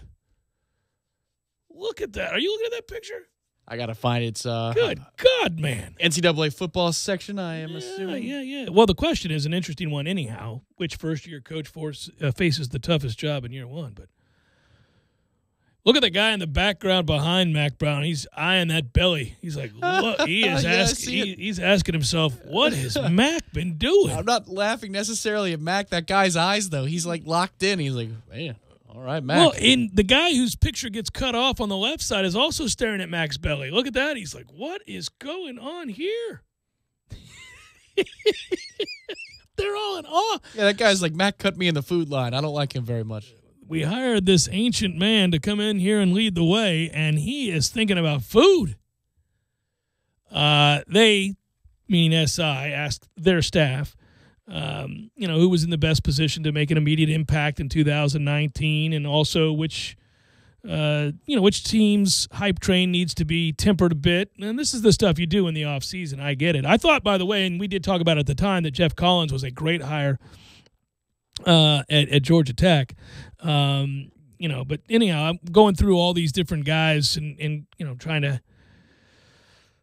Les Miles will come up an awful lot, as you can imagine, in Kansas. But I don't ever believe that's a difficult deal. I think when you take over at it depends on where you're taking over, right? If you're taking over at a place like Maryland, if you're taking over at a place like, and Loxley is, for example, and if you're taking over at a place like Kansas, what are the expectations? What bar are you being held to? What standard? If you're at Kansas and you win 3 games, you might get a parade. Right. Schedule a week if you're at Kansas, and then see if you can't find your way into a bowl once every 2-3 years. In the case of North Carolina and Mack Brown, belly aside, he's 67 years old. He hasn't coached since 2013. North Carolina was 2-9 a year ago. How much pressure is there for Mack Brown? I mean, in year one, my guess would be that if he, wins 4 games, he's probably all right. Oh yeah, there's zero pressure on him. Short of going winless, I don't know that they could have a year where, they're saying, well, he's on the hot seat right away. No, you got to take some time. It's crazy to think, though. There is no pressure. There's no pressure in Kansas. Les Miles could win 4 games, and he's good to go. Think about this. They've not won more than 5 games in a season since 2008. It's 2019. That's... Wow. There are 0 expectations. You couldn't go to a place with less expectations than Kansas. So not once over 5 wins. No, not once with 5 wins or more since 2008. It's 2019 again. With 5 or more? Oh, my God. Yeah, no, they haven't done it. So I feel like already just his attitude and his background is such, they feel like they've already won, that they got a guy with that resume. And I do think he'll make them better. Now, Kansas isn't winning a championship anytime soon, but the idea, again, a statue may be built for this man if in a few years they go to back-to-back bowl games, any bowl game. They go to Shreveport. They go anywhere. Any of them. 6-6. My goodness, good times in Lawrence, Kansas, right? Wow. That's an easy job if you're only thinking about expectations and the weight of said expectations. Not an easy job to win, not easy to get them obviously going in the right direction, but it's an easy job. Not 5 or more since 2008. I can't get off that. Mm-mm. And they still beat Charlie Strong's Texas Longhorns. Now, I would say that Mike Locksley has come in and turned heads immediately by what he was able to do in recruiting and the yeses he got from kids in the transfer portal and all that. But still, if you're looking at Maryland's situation, they're going to be patient. They're going to be very patient because it's been a nightmare, obviously, with DJ Durkin's firing and all the stuff that the way went the on administration there. handled that. Well, yes. And what a nightmare and what unmitigated disaster that was. Now Locksley comes with baggage, obviously from his time at New Mexico, but he'll be given time. And as long as they're not a disaster, again, expectations are minimal at Maryland. I don't know. All of these guys that take over those kinds of programs, I never label as having high stress jobs because you're not. Listen, Willie Taggart has got the most stress on him. I mean, there's no – name another guy. Dan Mullen was able to alleviate that stress immediately by winning 10 games last year at Florida. He is I'm not saying he's restarting the clock, but you'd have to go 2-3 years down the road before he'd begin to feel any heat if they go backwards. Chip Kelly would be the only other person I could offer up. I guess, and the only thing I'd say about that is it's UCLA. And expectations aren't the same. They were a disaster last year. It was year one. He hasn't done a good job in recruiting. He hasn't said the right things publicly either. I don't think that's going to work out. But pressure, not this year. Maybe not even next year. I don't know when they would decide to pull the trigger. I mean, it's UCLA football.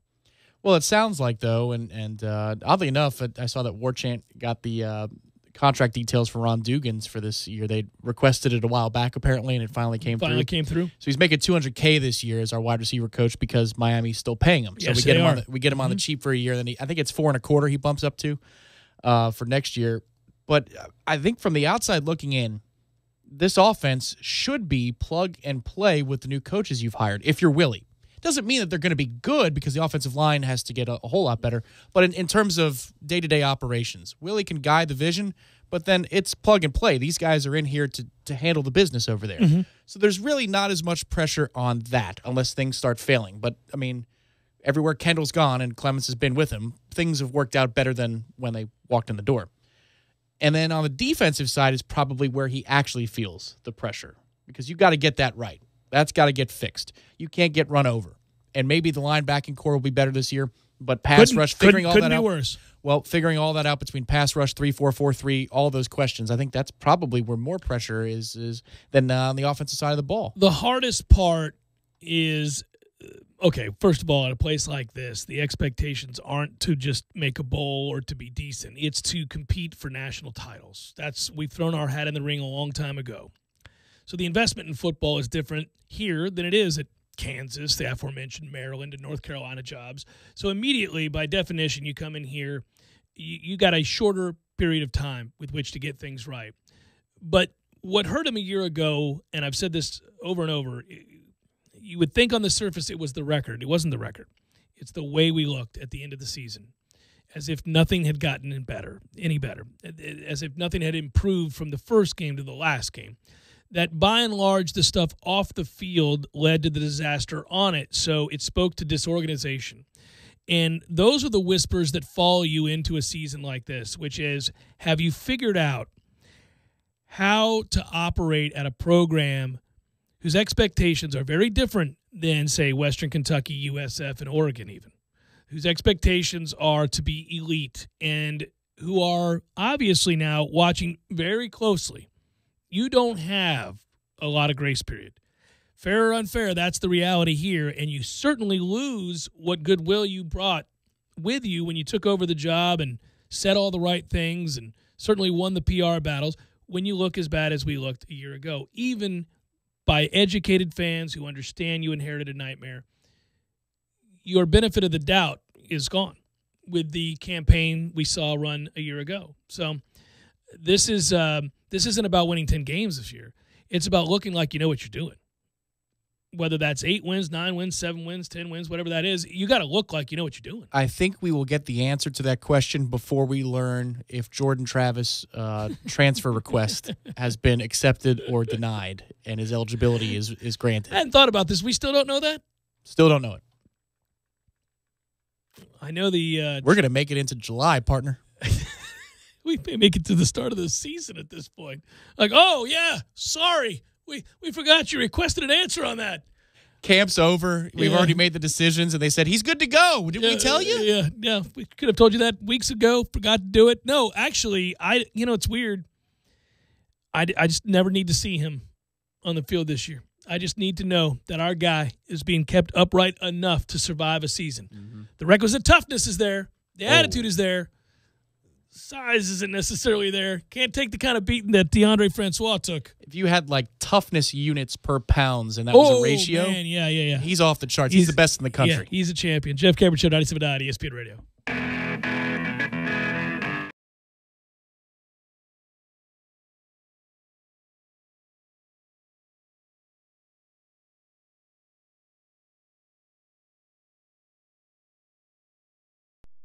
Sorry, boys, I did not have time to pack. We got this. It's right here, guys. We got this. I thought I could handle it. We got this. Moving doesn't have to be a hassle. Call us first at 2 Men and a Truck. No matter the move, home or business, we'll make it a smooth one. I forgot something. We got this.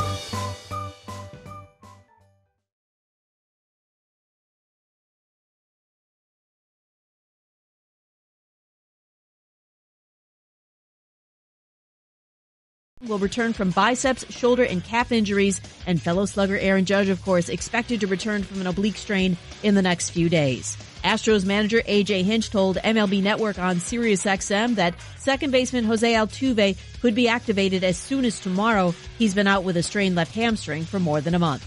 With Thursday's NBA draft just 2 days away, Caesars has released odds for the 2019-2020 Rookie of the Year.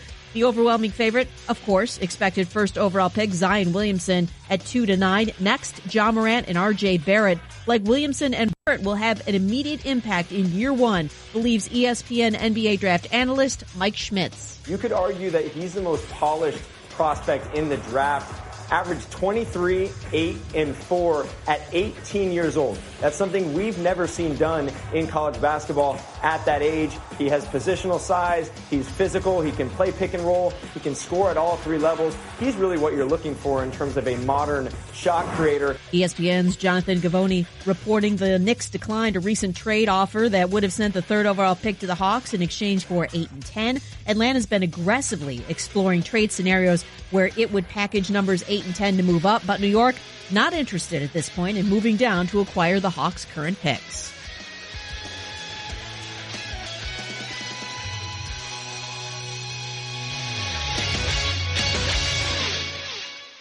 We all want more energy, more strength, more results. Well, welcome to Orange Theory Fitness as you take a step towards feeling more alive today. Backed by science, Orange Theory's heart rate monitored workout is scientifically designed to keep heart rates in a target zone, spiking metabolism and increasing energy. Orange Theory Fitness is a one-of-a-kind group personal training workout resulting in more energy, visible toning, and extra calorie burn for up to 36 hours. Experience a more vibrant life today with Orange Theory Fitness. To find out more, go to orangetheoryfitness.com. And now, an ad from Dad. All right, what do we got here? Save money on car insurance when you bundle home auto with Progressive. Save money on car insurance. You ready? Save money on car insurance when you bundle home and auto with Progressive. That sounded pretty good, don't you think? I could do it one more time, but I think that's... What do you say? Nailed it, right? Nailed it.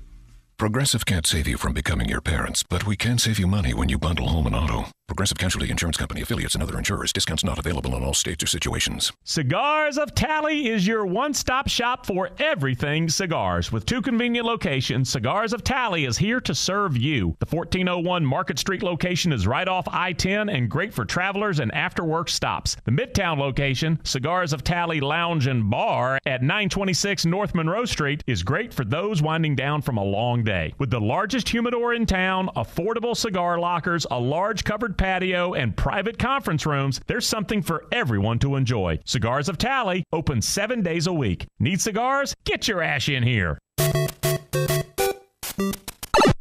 Games for Less, the only locally owned and operated gaming store in town, has Tallahassee's largest selection of new and used video games and game systems. The future of video gaming is at Games for Less, where they have both the PS4 and Xbox One. It's time to trade in your old systems and elevate your gaming experience now. Games for Less is also your headquarters for the best in retro gaming. Atari 2600, original Nintendo, Super NES, or Sega Genesis, you name it. They got it at Games for Less. Games for Less, the Super Walmart Shopping Center on Appalachia Parkway. Give them a call today at 850-219-3535. That's Games for Less. This morning you were in a rush and accidentally shaved too much. You bushwhacked your facial hair. Kinda looks like you were mauled by a bear. Now in the mirror you see a mutton chop hybrid goatee. It's who you are now.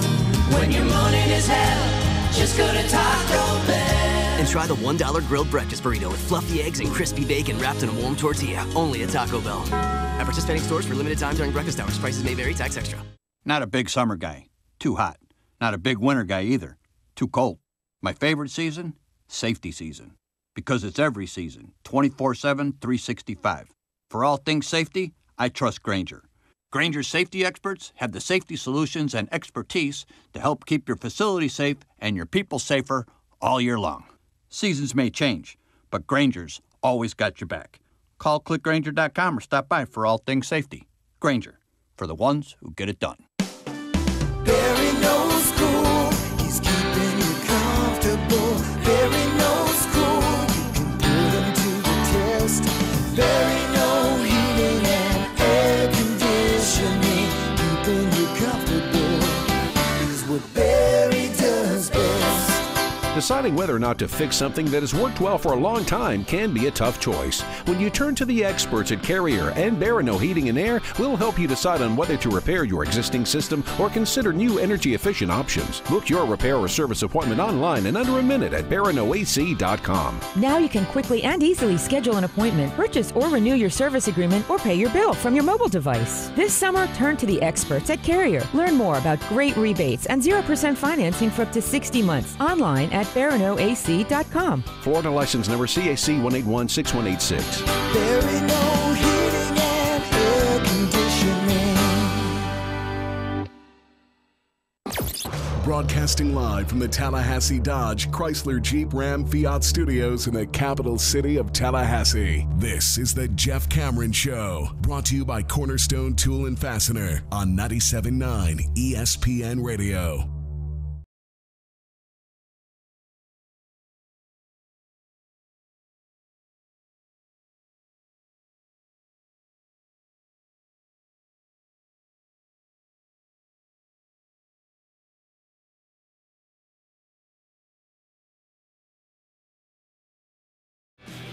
Mr. Cabangeli, as he continues to see his stock soar, the latest write-ups on him from scouts see him going top 25, maybe top 20. One projection today has him going to the Celtics at 22, and I got to admit, that's a well-run organization. He would do well there. What I like most about what I'm reading pretty consistently across the board here is, you know, you get a look at what he did in all of the pre-draft camps and how he measured up strengths and weaknesses wise.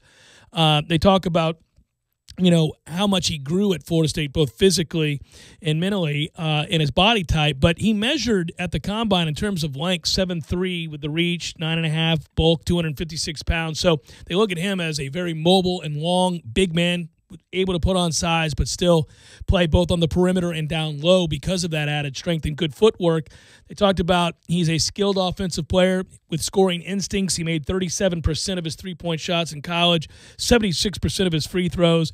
He's comfortable shooting the ball in NBA range so far in these camps. They love the high release point, so his shot's not going to get blocked.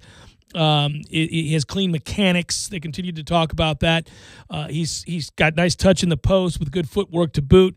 He can attack and close out. Creating his own offense from the perimeter is something that every big man in today's game has to be able to do, or at least most can do more and more.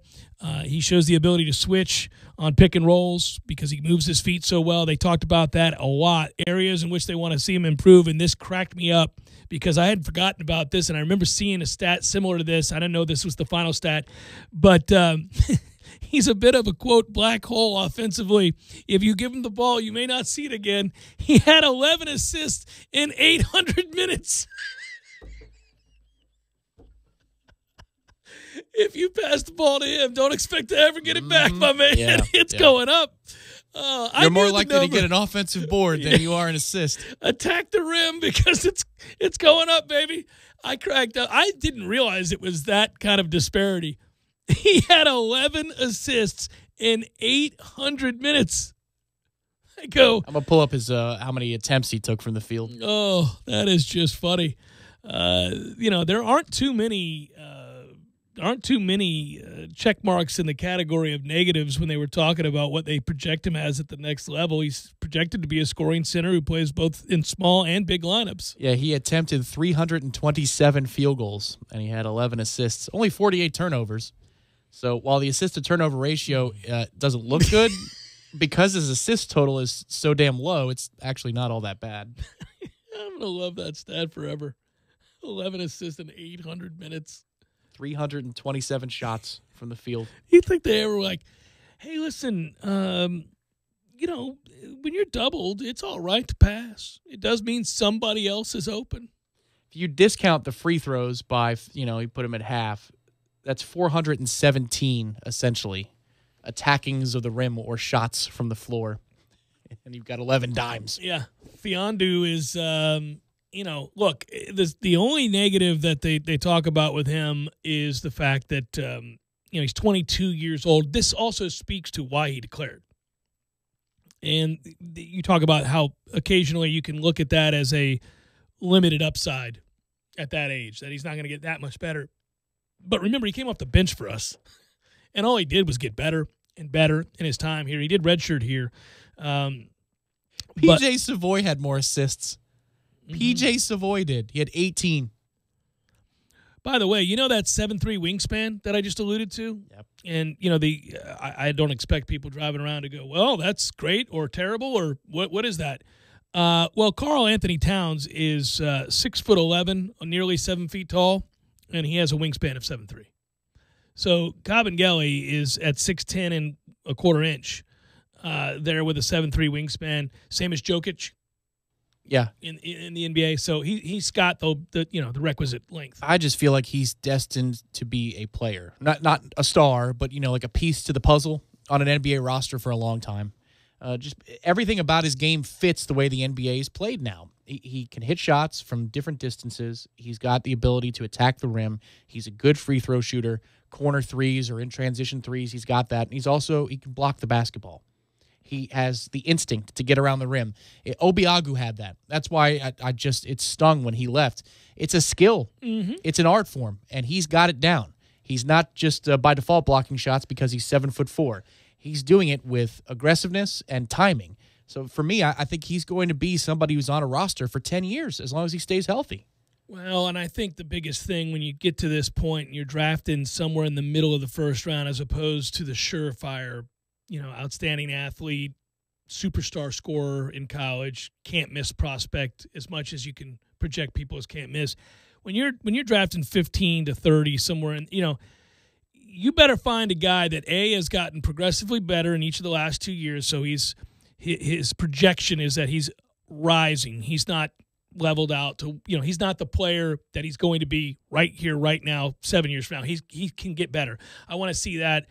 And I always say this about the NFL, and I say it about the NBA when you're taking guys in the first round. You got to love a basketball and a willingness to work. Are you smart? You try hard? You care? Are you passionate about the sport? The reason I bring that up is that all these guys obviously being considered in the first round can all play. They've all got game. They've all obviously reached this place to where physically they've done something enough to impress people in the most physically gifted sport there is. But I think sometimes that ability to sacrifice and work really comes down to love of sport. You don't sacrifice all of these other aspects of your life if you don't care deeply about participating in the thing we're talking about, right? You got to want to be where you're at. You got to love it. You got to care and do things above and beyond whatever that contract says. Yeah, he will. On multiple occasions, Leonard was willing to share the stories of him saying, "Don't put me in." Kumaje's playing well. I'd rather let him play. I mean, it's being a team player to a fault almost. You'd rather have it's like Jimbo with the whoa and giddy up thing. You'd rather have a guy that you say, "I need you to be more selfish than less selfish" in terms of minutes distribution. Now, yeah. If you get in the half court and you feed him the basketball, he's going to have to understand that the ball leaves his hands and goes to a more skilled player at the next level. But he's going to be a really fun one to watch. And also, if you're an NBA scout, you say, well, here was a kid in high school who he was a guard, and he grew into the size of a forward, so he's still learning his body, and yet he's learning his body as the sixth man in the ACC, and the only reason he's doing that is because he gave Florida State a substitution advantage. Obviously, the Pelicans will take Zion Williamson, whom, from a prospect standpoint, we haven't seen many like him to do what he did at the age of 18 in the toughest conference in America, and to weigh 275 pounds. That's a monster. So the one thing I'm worried about is he going to be like 330, in 3 or 4 years when his man weight actually comes on, because he doesn't have his quote-unquote man weight yet. He's a freak, though. I just, I can only imagine how much better of a player he's going to be at 22. Look at the way he came back from injury and the ferocity with which he played. He was a better player post-injury. Yes, he was. 100%. There was just a willingness to say, screw it, and dominate games the way the body, I guess, portends, right? You look at him, you go, yeah, he should, and he does. It's the athleticism and body type is very rare. People don't look like that and jump that high and have that kind of explosiveness and basketball intelligence to boot. He's a fun player.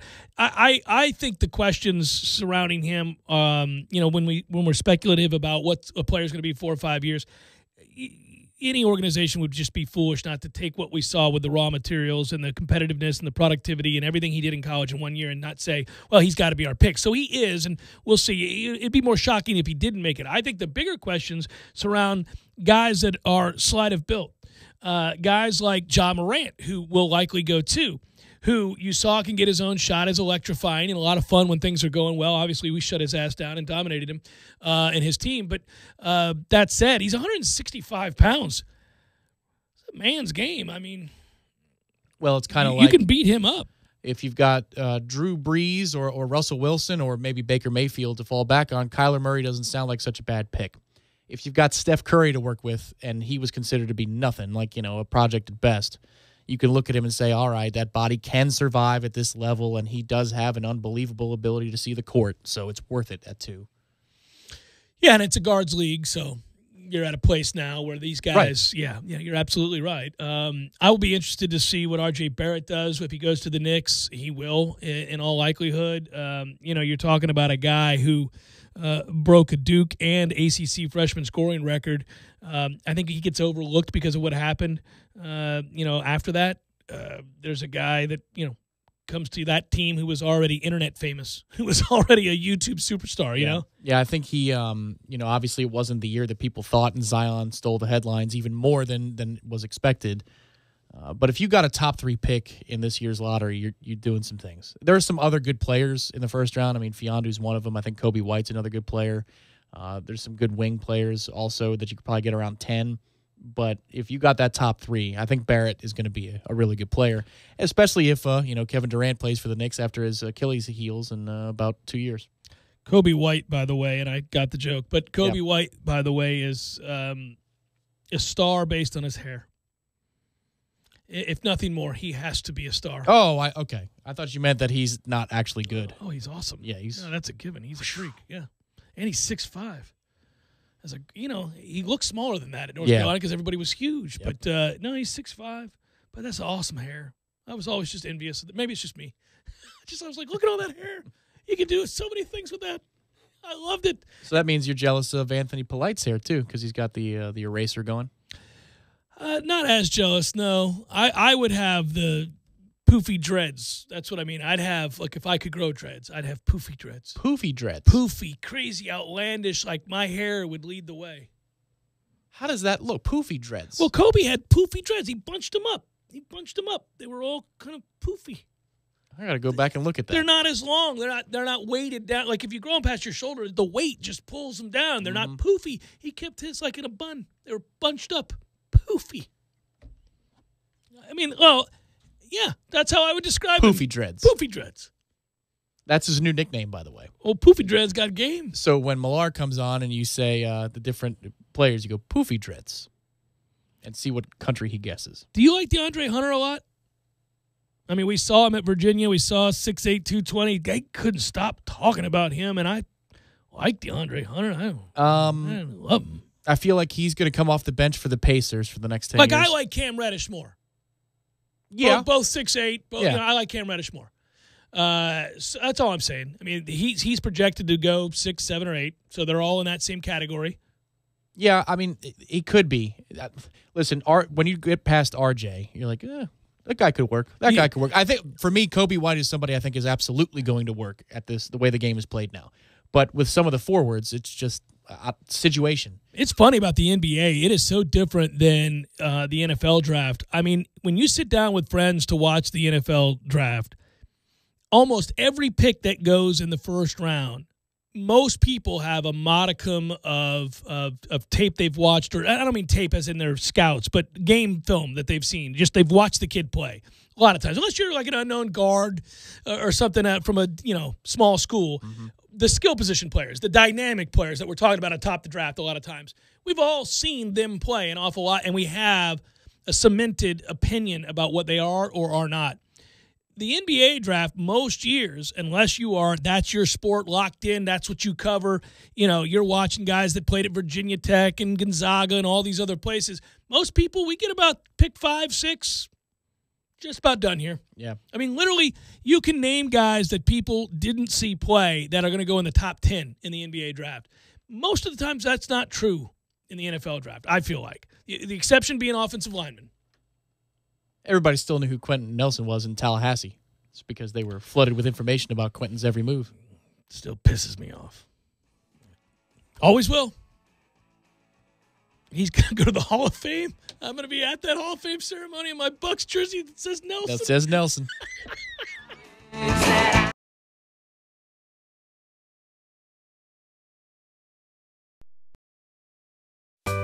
Sorry, boys, I did not have time to pack.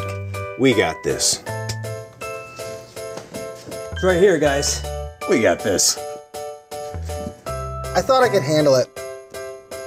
We got this. Moving doesn't have to be a hassle. Call us first at 2 Men and a Truck. No matter the move, home or business, we'll make it a smooth one. I forgot something. We got this. Go. If you're a Seminole, we're your store. Shop local and go Noles. Stop by Garnet & Gold's 3 Tallahassee locations or garnetandgold.com. 2019 Nike Coaches Apparel has now arrived. Visit Garnet & Gold's 3 Tallahassee locations or garnetandgold.com. Hendrick. Find new adventures, find new roads, find a new car buying experience at the all-new Dale Earnhardt Jr. Chevrolet. Save big at the Hendrick Summer Sales Event all month. Get a 2019 Chevy Silverado 1500 truck, up to $12,000 off MSRP. That's right, up to $12,000 in savings. Find honest, trusted service right here on Tennessee Street or shop DaleJuniorChevy.com. Not all vehicles will qualify for maximum discount. Must finance with GM Financial plus tax, title, license, dealer installed options, and dealer admin insurance. See dealer for details. Who's ready for the best wings in Tally and locally brewed beers? Hobbit American Grill.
The Jeff Cameron Show, at least for today. Thanks for tuning to it. I'm Jeff. That's Tom. We're online. ESPNTallahassee.com. That's where you go to listen live via the streaming free always. Don't miss anything. Sometimes you miss stuff, and if you do, we got you covered.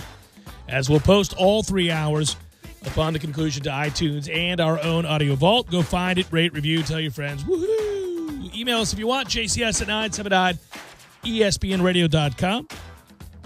On Twitter, it's at J Cameron Show. Utilize the WTSM app for all your mobile devices. Hello, YouTubers. Hello, Periscopers. Good to be back with you on a Lawn Maintenance Tuesday. Obviously, missed yesterday, but, well, frankly, I should have missed today because it's hard to document much when you get 3 hit.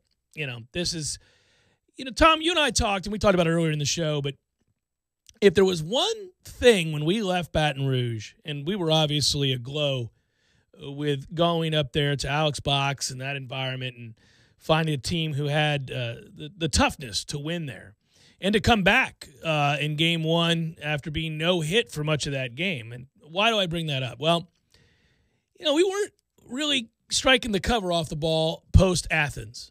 With long stretches of games where we don't hit, and many games in a row where we don't hit. We're a feast or famine baseball team, and I did, I think it was the final 7 innings of the game against LSU. We weren't hitting. You had the extra innings to throw in there.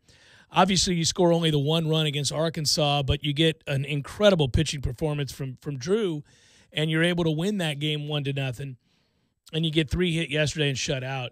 Ordinarily, you would be. I think Corey Clark pointed out. I think it's obvious to all watching. You score 1 run in 8. If you're going to walk a lot and have some big innings mixed in there, you can deal with the swing and miss stuff. We're not putting really anything together right now. And could be that you just saw back-to-back pitchers who are drafted very high in the 2nd round and are guys that are capable of shutting you down like that. Certainly our pitchers have done a very good job of shutting the opponents down, so it's not like teams are hitting the ball well against us. But our ABs haven't been very good. And I guess last night you would say with a lefty on the hill and Henry, he can really mitigate all of our left-handed power.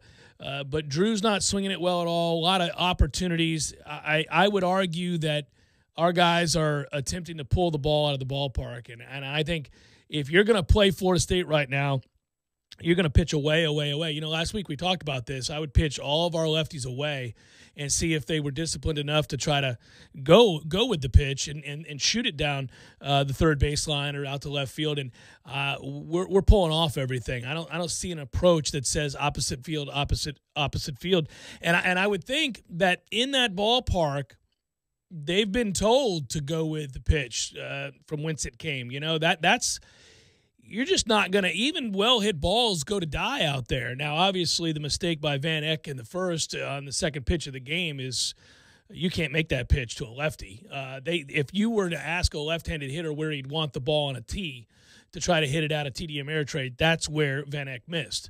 Over the plate, inside, low to a lefty, that's death.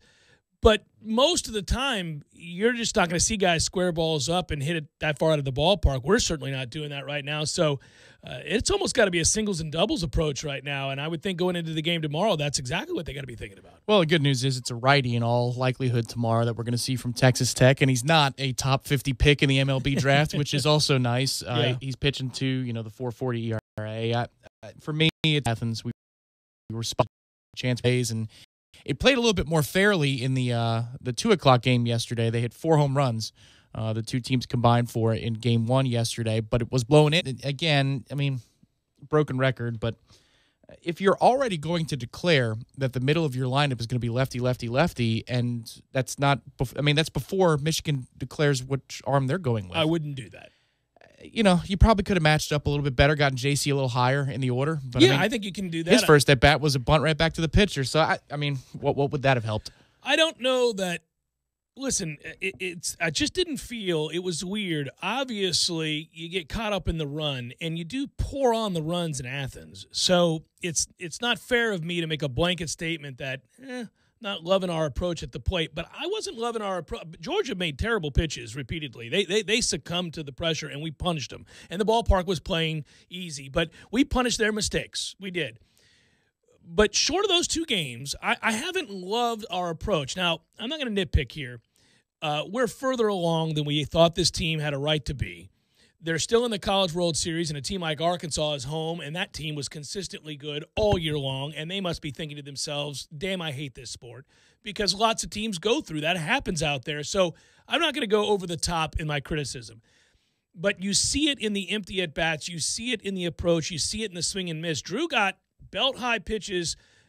3 of the last 4 games that I've seen, they challenge him with a fastball, and he's trying to either pull it, but he's swinging underneath it, or over the top of it. He's not even fouling these back. He's got balls to hit, and he's not hitting. Now, he's not the only one. Obviously, that's up and down this lineup right now.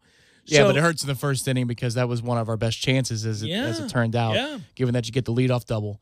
And you got a chance to move him over. We don't with Albert. And then so in that spot, you need something. You felt like it was weird. Even in the first inning, you're like, probably should answer right now. Probably need an answer quickly. Yeah, it's weird. I don't expect a lot of runs to be scored anytime I'm watching a game at TD Ameritrade. So any run feels really, really valuable.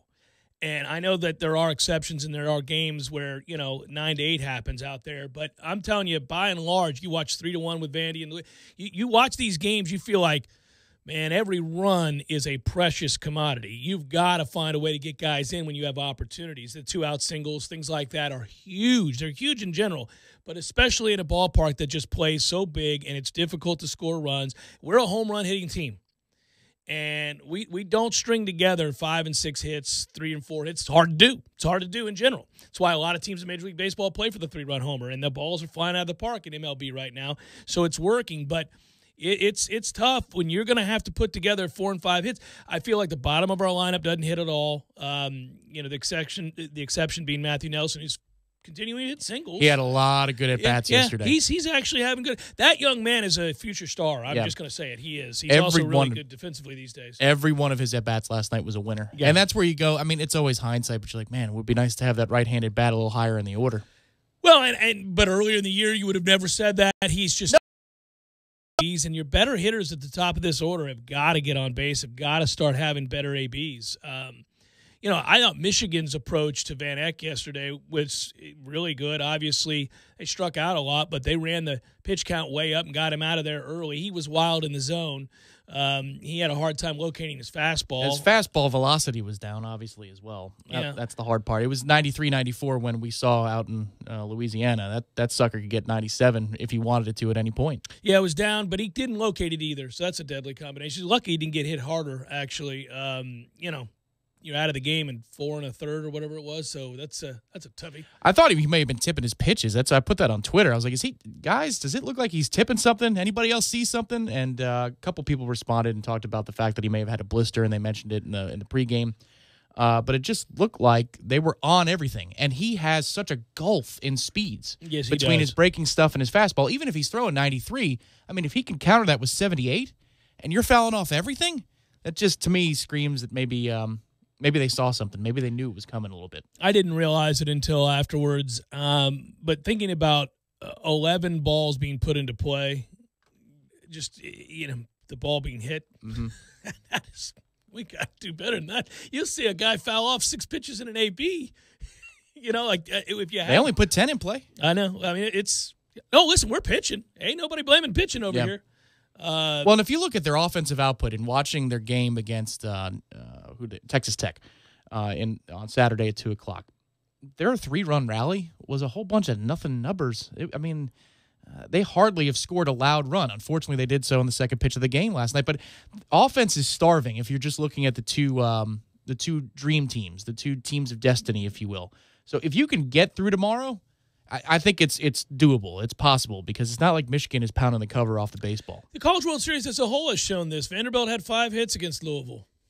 Vandy's probably the best team out there, we think, right? I just use this as an example. Probably, yeah. I think probably they are. 5 hits. Arkansas hit the ball all year long, and obviously shut out by us and really didn't muster much offense in the next game. A lot of loud outs, though. Yeah. Not that Drew didn't pitch. Drew these pitched are not exclusive things. Well, yeah. There were a lot of right at short or second base. Yeah. I think, though, once he got command of that breaking ball, and my God, that's a 12-6. There was some stuff going on there from him. Drew looked like a guy that we were excited to watch come into the season, right? That was really going back on that, since I didn't have a chance to talk about that game, the 1-0 win. You talk about guts. You talk about, having to, it's one thing to strike guys out. It's another to strike them out with a runner at third when one run is probably going to win the game. Yeah, you lead off double, runner at third with less than 2 outs. And to be able to drop some hammers on some kids.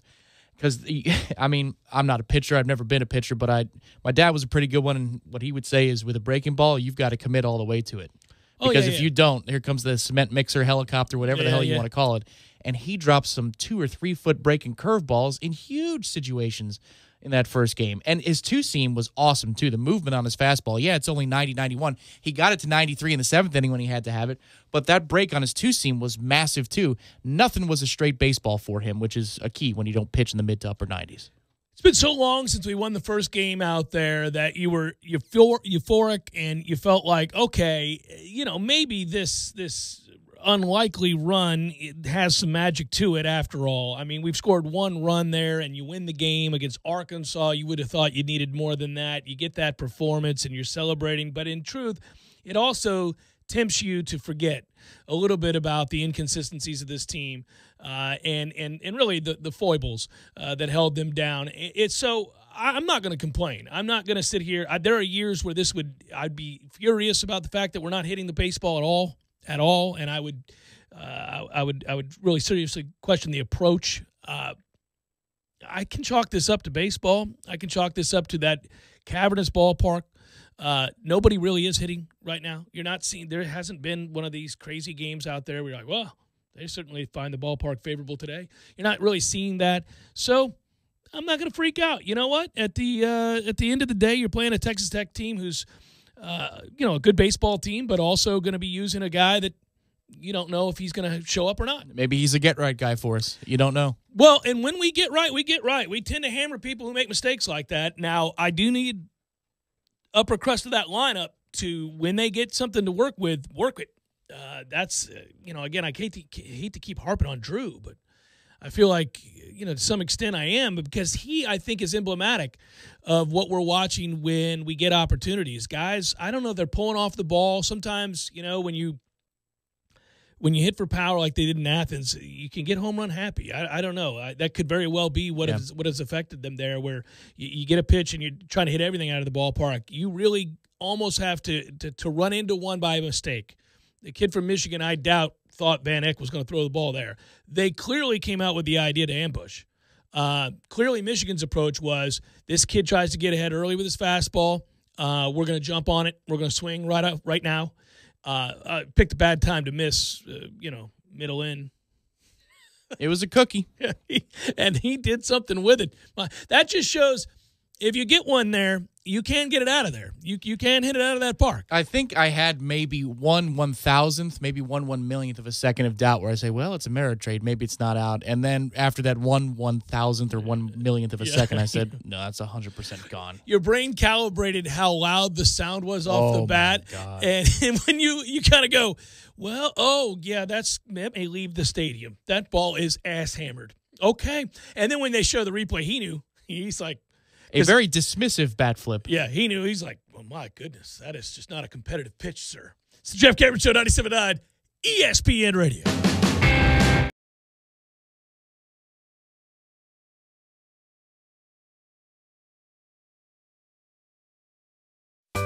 Sorry, boys, I did not have time to pack. We got this. It's right here, guys. We got this. I thought I could handle it. We got this. Moving doesn't have to be a hassle. Call us first at 2 Men and a Truck. No matter the move, home or business, we'll make it a smooth one. I forgot something. We got this.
Out in the College World Series, I will switch gears in a moment to just talk about a wrap-up of the U.S. Open, since we didn't get a chance to talk about that. By the way, you won't find a more likable guy than Gary Woodland, having won that title and earned it big time. Really, actually, in the best possible fashion. He stared down the best player in the world, which is undoubtedly Brooks Koepka right now, and survived what a lot of guys would have wilted from. Touch on that momentarily, but again, a reminder here, as I note sometimes in the emails and tweets that I see,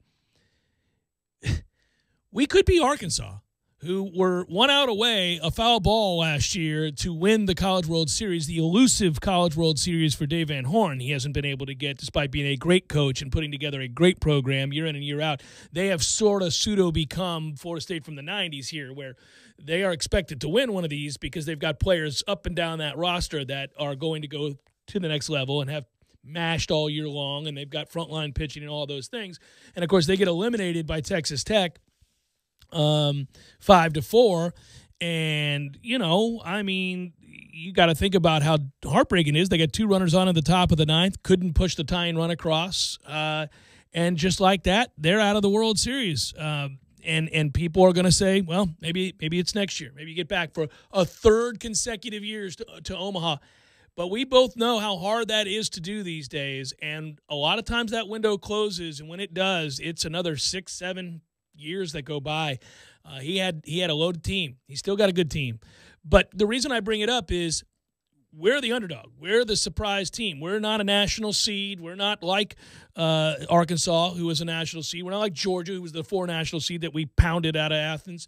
We're not like we're not like UCLA, the number 1 national seed, didn't lose a series all year long and then got swept at home, lost at home to Michigan, one of the last 4 in. Those are the heartbroken groups. This is just, hey, how much more magic's left in the tank? Can they do the unthinkable? Yeah, unlikely. Just remember, it's unlikely, but it's we're still there. Yeah, the hard part yesterday was that Michigan feels the exact same way we do. That, they're careless. And in a way, they could be more carefree than we were because it had been 34 years since they had been there. They hadn't won a game since 1983 in Omaha before they won on Saturday afternoon. So if it's been nearly 40 years since your program's been out there and you're going against a blue blood in Florida State that, even though we're having a down year, our program and reputation is, it stands for itself. It speaks for itself. They could be the underdog even yesterday. In a way, they already were because they were the road team, so they could make that first statement. Yeah. But now we can put that hat back on, that hat we've worn so well for the last 3 weeks, and hopefully that yields the same results we saw, which is another winning streak that may take us all the way to a best-of-3. So onward we go to switch gears momentarily for what happened at the U.S. Open. And, I thought this could not have gone any better, save for if Brooks had won it. But here's what I mean by that. Everybody won. The USGA got it right. The course in all of its glory gave opportunity, also featured some devastating holes that butchered players who were offline, so the skill was tested the way they wanted. The weather was benign. I think that's what forced the USGA's hand into getting it right. Because if the sun was out, who knows how they would have manipulated the course, but the marine layer kept it lush and perfect. Perfect. I thought that, I got to give credit where credit's due. I thought Fox did a fantastic job. Their coverage was absolutely perfect. They pretty much got everything right. And then, moreover, Koepka cements, not by winning, but by finishing second, Koepka cements who he is and what he is. Conditions, different courses, different lengths, different styles. He is a major contender at every major. It does not matter what track they're playing on, what is demanded of him. There's something about the switch that's being flipped in his mind right now that allows for a hyper-focus that we haven't seen, frankly, since Tiger Woods. And that's right. It's safe to compare him to the runs we watched from Tiger. Now, he's got a long career ahead of him. We'll see how long and how consistently he can sustain this. But right now, he's on a run for the ages. He's on a run that is seldom seen, that is Jack-like, that is in their prime, Arnie-like. It is very strange to watch a guy who, no matter where they're playing, again, what's required of him is the name, is the guy that everybody's watching. And they were going into the Sunday round because he was within striking distance. And once you saw that name pop up on the leaderboard with the move on Saturday, just getting to where you realized, oh, he's a few strokes back. That's nothing for him, especially that front nine being as gettable as it gets is. If he comes out and birdies a couple of holes early, we'll see if Gary Woodland, who we just got done documenting per our conversation at the end of last week, struggles on Sundays. He's been a real good Thursday through Saturday guy. He hasn't been able to close it out. He was well aware of his record on Sundays. 0 for 7 with that opportunity in hand after leading on a Saturday, going into a Sunday round, being the 54-hole leader. And he's a likable guy who is beloved on tour, who is awesome off the course. And you wanted to see somebody like that break through. But now he is always going to be a name worth noting because he now knows I beat the best in the game. I held off Brooks Koepka. I had to hit big shots, really big shots, with it all on the line, and I did, none bigger than the 3 wood. I mean, time and again, you watched him make shots and hit shots that are asked of our major champions at our national championship, the U.S. Open, where you are identifying, as they say, the best players in the world, and he did it under immense pressure. So we got everything we wanted. We got to see Xander Schauffele play great on a Sunday and make a mini charge. We watched, Rory do what Rory does these days. Which is it's just fall to pieces on a Sunday there. Although a week before he charged like it wasn't a major. That's correct. And we saw Ricky feeling the pressure of not having won the major.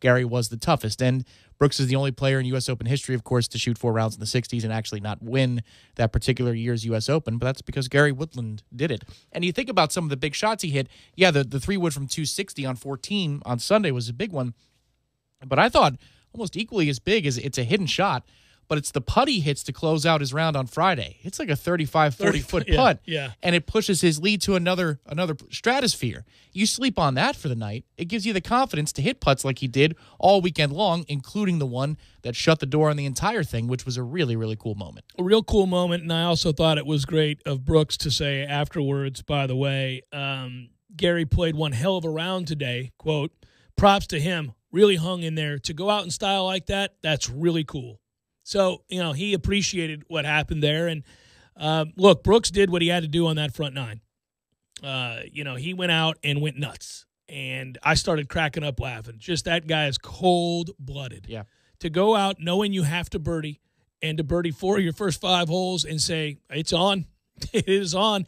And just to be, the demeanor, the calm with which he plays, the confidence, which I bring up so frequently, it's evident in him more than any other player. On this particular day, Gary did what a smart player does, which is kind of, read the tea leaves. All right, so Brooks is going nuts. Okay, I've got opportunities here. Just can't throw up a big number. Just got to, take what I can get here. Make him come get me. Make him come get me on a back nine that is hard to make birdies. Well, and make him shoot an absurd number. And where Brooks stumbled is 6 and 7 on the front, which are two gettable holes, and he hits a bad bunker shot on 6. It's probably the second shot that cost him that hole. And then he misses a short putt on 7. Those are the killer things. And Gary at that moment has a little bit of time and space to get his wits about him, but he makes 2 key early birdies to kind of quell that run. Yeah, kind of like, because if it gets to 1 or even, early, who knows? Yeah, and tit for tat early on, he was able to come back with it. I think real quick to summarize a few other players here, this was in some ways a really good major again for Xander Schauffele, who shot a 67 on the final day and seems to always charge on a Sunday and be in contention. He just wasn't close enough at the start of the day to make it happen. But he's a guy, as young as he is, that continues to prove that these moments aren't too big for him. He'll probably get one. We used to say the same about Ricky, but, watching Xander, the elements of his game really stood out to me once again. I thought that Justin Rose is beginning to show a little bit of age, nerves on a Sunday. He bogeys 4 of 5 holes during a back nine stretch to finish third. Ended up tying with Schauffele. That's got to piss him off. That cost him some serious money. But anyhow, he kind of fell apart. I thought John Rahm played well in this tournament, better than I would have expected. With a 68 close is big for him.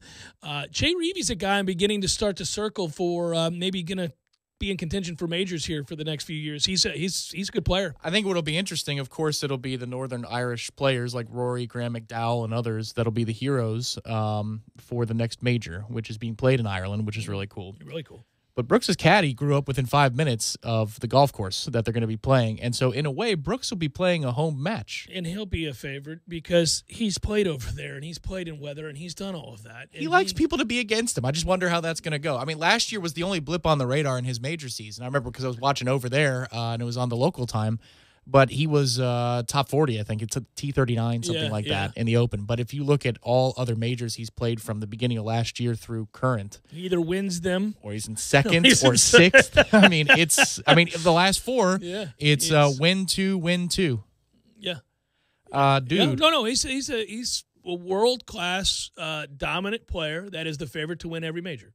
He just is. It's now there at some point, like all golfers do, he'll go through a stretch where something is a little off in his game, and he'll have some, tied for 27th or something like that. But until that time, well, if you look at the back nine of his first round, he was awful. I mean, he was terrible. And then somehow he finds it on Friday. I mean, I know the scores are the same, but if you look at the rounds, they're completely different rounds. He plays terribly on Thursday, and then Friday he plays a lot better but doesn't cash in with the putter. Then he puts it together on Saturday and Sunday. To be able to adjust like that on the fly after you're going to sleep on Thursday night playing a horrible back nine, that also shows another level because he didn't have his A stuff coming out of the gate. I also don't know what to make of Tiger Woods. He birdied 6 of his last 12 holes on a day where he looked completely disinterested. That front nine was alarming. I thought he was going to quit. I thought he was sick. I thought he was going to throw up. He looked like somebody who was going to throw up. Remember the pitch he had on the par 3 on the front? Mm-hmm. And the guys even in the broadcast, why isn't he flopping that? At least taking a chance. There were it was really strange. They noted that he needed a vitamin B shot. They were saying, like, what's going on with him? Something's not right. I don't think he looked right the whole tournament. Now, I think he's the kind of player at this stage of his career that if he's out of it, I mean, where he finishes doesn't really matter to him if he can't win it. Mm-hmm. He wants to win. And I think he went there thinking he could win. And by Saturday, he knew he was not going to win. And it looked like he was playing out the string a little bit. Oh, his back nine on Saturday was atrocious. It's pretty disrespectful, I think, by the way, to kind of just play out the string and not try to play your best. I thought for stretches, I didn't know that he was trying. I would. Front nine on Sunday looked questionable. Yes, I agree with you. I don't know what that was about. I don't know if somebody got to him because he went nuts on the back. But he also had, listen, he might be doing this for show because he's losing. Could be. But you could see the tape on his back. It's cold, and it'll be cold in the Brit, too. Yeah, so it hurts him. It hurts He'll him. need to be, like U.S. Open next year will be at is it Shinnecock? Got to double check. It might be Wingfoot. No, it's Wingfoot. And that apparently it's really hot out there. Well, he's going to need hot weather hot majors. Weather, yeah. It worked out for him at Augusta this year. All right.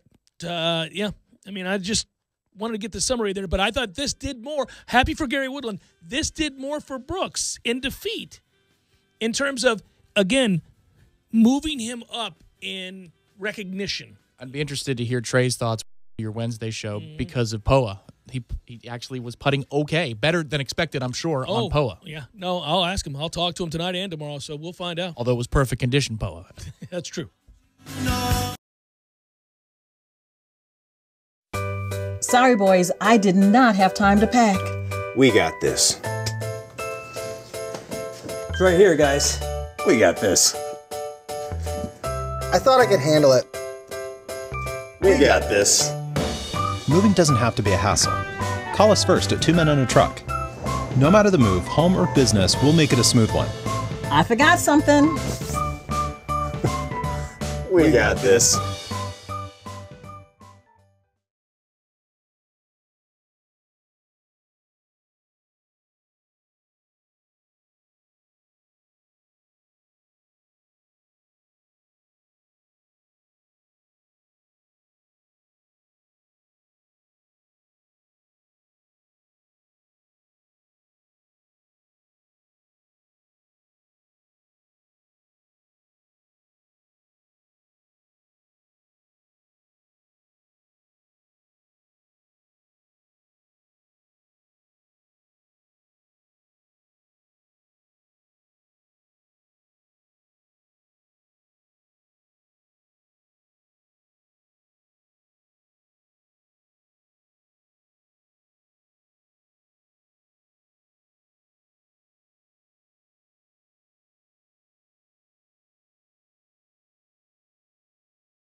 Slim pickings tonight, unless you love Major League Baseball. I will say this. It's June, what is it, June 18th? Is today the 17th or the 18th? 18th. Buddy. I mean, June, where have you gone? Right. At minimum, Florida State's baseball has pretty much gotten us to July. I mean, we have almost survived. You know, this morning drove past Jacksonville, site of where we'll play Boise State, first game of the year, and it got me to thinking a little bit about that game, a little bit more, a little bit about the ACC meetings in July, a little bit about football, and I kind of got forlorn a little bit, a little melancholy as I was driving past there and thought, God, it's just so far away. And then I went, it's almost July. It's not nearly as far as you think it is. It's not. You got to hang in there. We got a little vacation time coming up. Everybody does, I'm sure. It's the middle of the summer. You got camps for all the kids and all that. And then soon you go to the beach for a week or something. You're going up to New York. Yeah, which is oddly the beach, but yes. Yeah. You're going to do that. And I'll take a little time, do a little something here and there. And then next thing you know, boom, we're on it. It's all about it. And it's a make or break season. Yeah, so you got that going for you. I love It'll that. be interesting one way or the other. Fascinating, very fascinating. Be super pissed or incredibly elated. Will you ever be pissed? Is there a moment you'll be pissed this year? I mean... yeah, if we look like a bunch of a-holes who can't line up and we take too many penalties, yeah. The reason I'm laughing about that is I'm not getting... the reason I wouldn't get pissed is that then I would just know the answer. We're done. But I'd be mad at him because this is it. Yeah, it's your chance. Yeah, no, I Damn get it. Man. It's easy for me to say July 18th or June 18th that I wouldn't be pissed. Then I'm watching it, right? Things happen for a reason, as I like to say, and when they do, they elicit certain emotions. You're right. I sit here in June and say, I wouldn't be pissed. At least I would know then where we have to go, which is to the firing. Like, I don't think I'd be mad at Willie and say, you incompetent coach, sir. I'd be mad and say, this was it, man. You had your chance. You had everything you needed. And it's been a fair chance at that point, you know? Well, yeah, if you fail 2 years in a row, I mean, we don't have time. We don't have time. Clemson is just slapping everybody. The country, let alone the ACC. Damn it, this was an important time for Southeastern football power and dominance and control, and I don't need to have a tragedy in Tallahassee. Well, it wouldn't be a tragedy. A sports tragedy. This man it'd be a missed opportunity. Has worked his whole life to get this gig, and then, you know? We're getting way out in front of the skis here. It could very well be that it works out just fine, and we're celebrating that, okay, year one was an incredibly ugly hiccup, but just that. And we're moving on, Big River. Here we go. His history says that this is the way it has to be. He will never have a good first year. The problem is there's been a couple of stops where he didn't have a good first 2 years. I know. So you're sort of like, okay. And those places, you get a third year and a fourth year. In this place, you get a half-empty stadium and a see you later. Yes. That's what you get. But I think people here, if you win 8 games, which is lower than the expectation, people would allow for that. So, 8 games, you're fine. Yeah, that was the thing. I mean, I keep saying this to people. It's not a matter of, he is axed at the end of year 2 because I think it would take a lot for that to happen. I don't think he gets fired if he goes 6-6. I think the writing's on the wall. He's done after year 3, but he'll get the third year. The only way he wouldn't get the third year is if we go 4-8, 5-7, sub 500. Yeah, I think there's a chance you wouldn't be brought back if you go 6-6 with that schedule. Find me 6 losses. I mean, sweet Jesus, really? I'd fire your ass if you went 6-6. I'd call for it. I will. I'll let you know that now. I'm calling for a firing if he goes 6-6. Fire his ass. We're done. But I don't think he's going to. I think he's going to do better than that. But it's out there. The guillotine's above. I can see it. It's like, yeah. Where is your head on the 1st of December? Is it under the guillotine? Because I'll pull the lever if I got it. Well, with that schedule, it's hard to find 6 losses. I understand that he didn't have a lot to work with, and I'm a little bit more generous with the leeway, but I wouldn't be at the end of 2 seasons, 11 wins total, and that would be. We'd be. If you're 11-13 in your first 2 years somewhere, we may. That's not the tribute to Mike Martin we want. No, that's not going to get it done. All right, here we go. Let's do probables. Get out of here. It's time for, how you say, with the pitching, probables?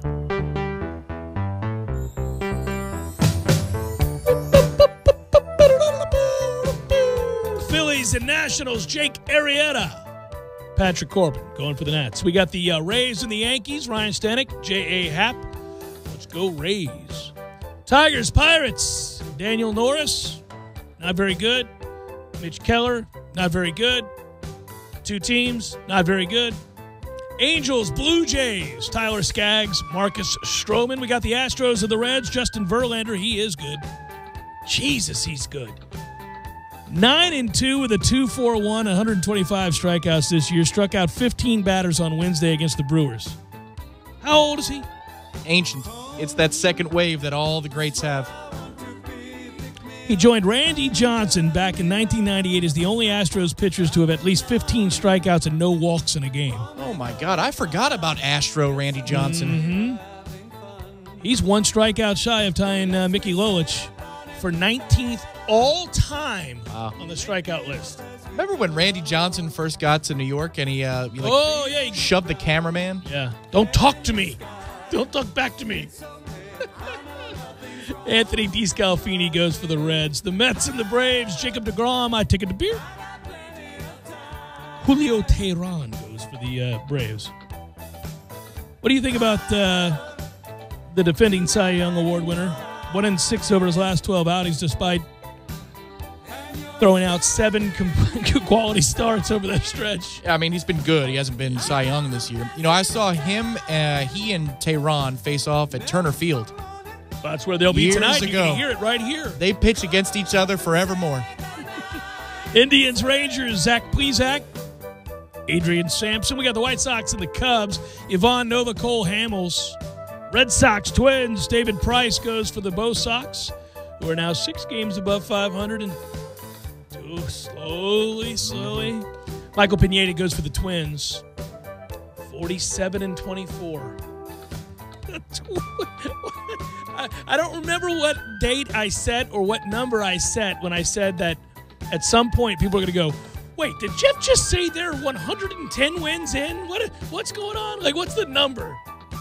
If they're 60-28, yeah, you know, what is that? What? He read that wrong. Marlins, Cardinals. Jordan Yamamoto goes for the Marlins, and Jack Flaherty. Only Flaherty goes for the Cards. We got the Rockies and the D-backs. Antonio Senzatella, Morel Kelly. Orioles, A's, Gabriel Noah, Brett Anderson. Man, we do have a full slate tonight. Royals, Mariners, Homer Bailey. Still sucks. Kikuchi going for the Mariners. Bless you. Brewers, Padres, Brandon Woodruff, and Logan Allen. And finally, we close it out with the Giants and the Dodgers, Sean Anderson and Clayton Kershaw. I almost said Shershaw. Kershaw going for the Dodgers. Clayton Sherpa. Don't want to be a Sherpa right about now. Falling left and right. And that's a look at those that shall reside above. I'm just an animal looking for home and share the same space for a minute or two. Well, I will watch baseball rather leisurely. Relax.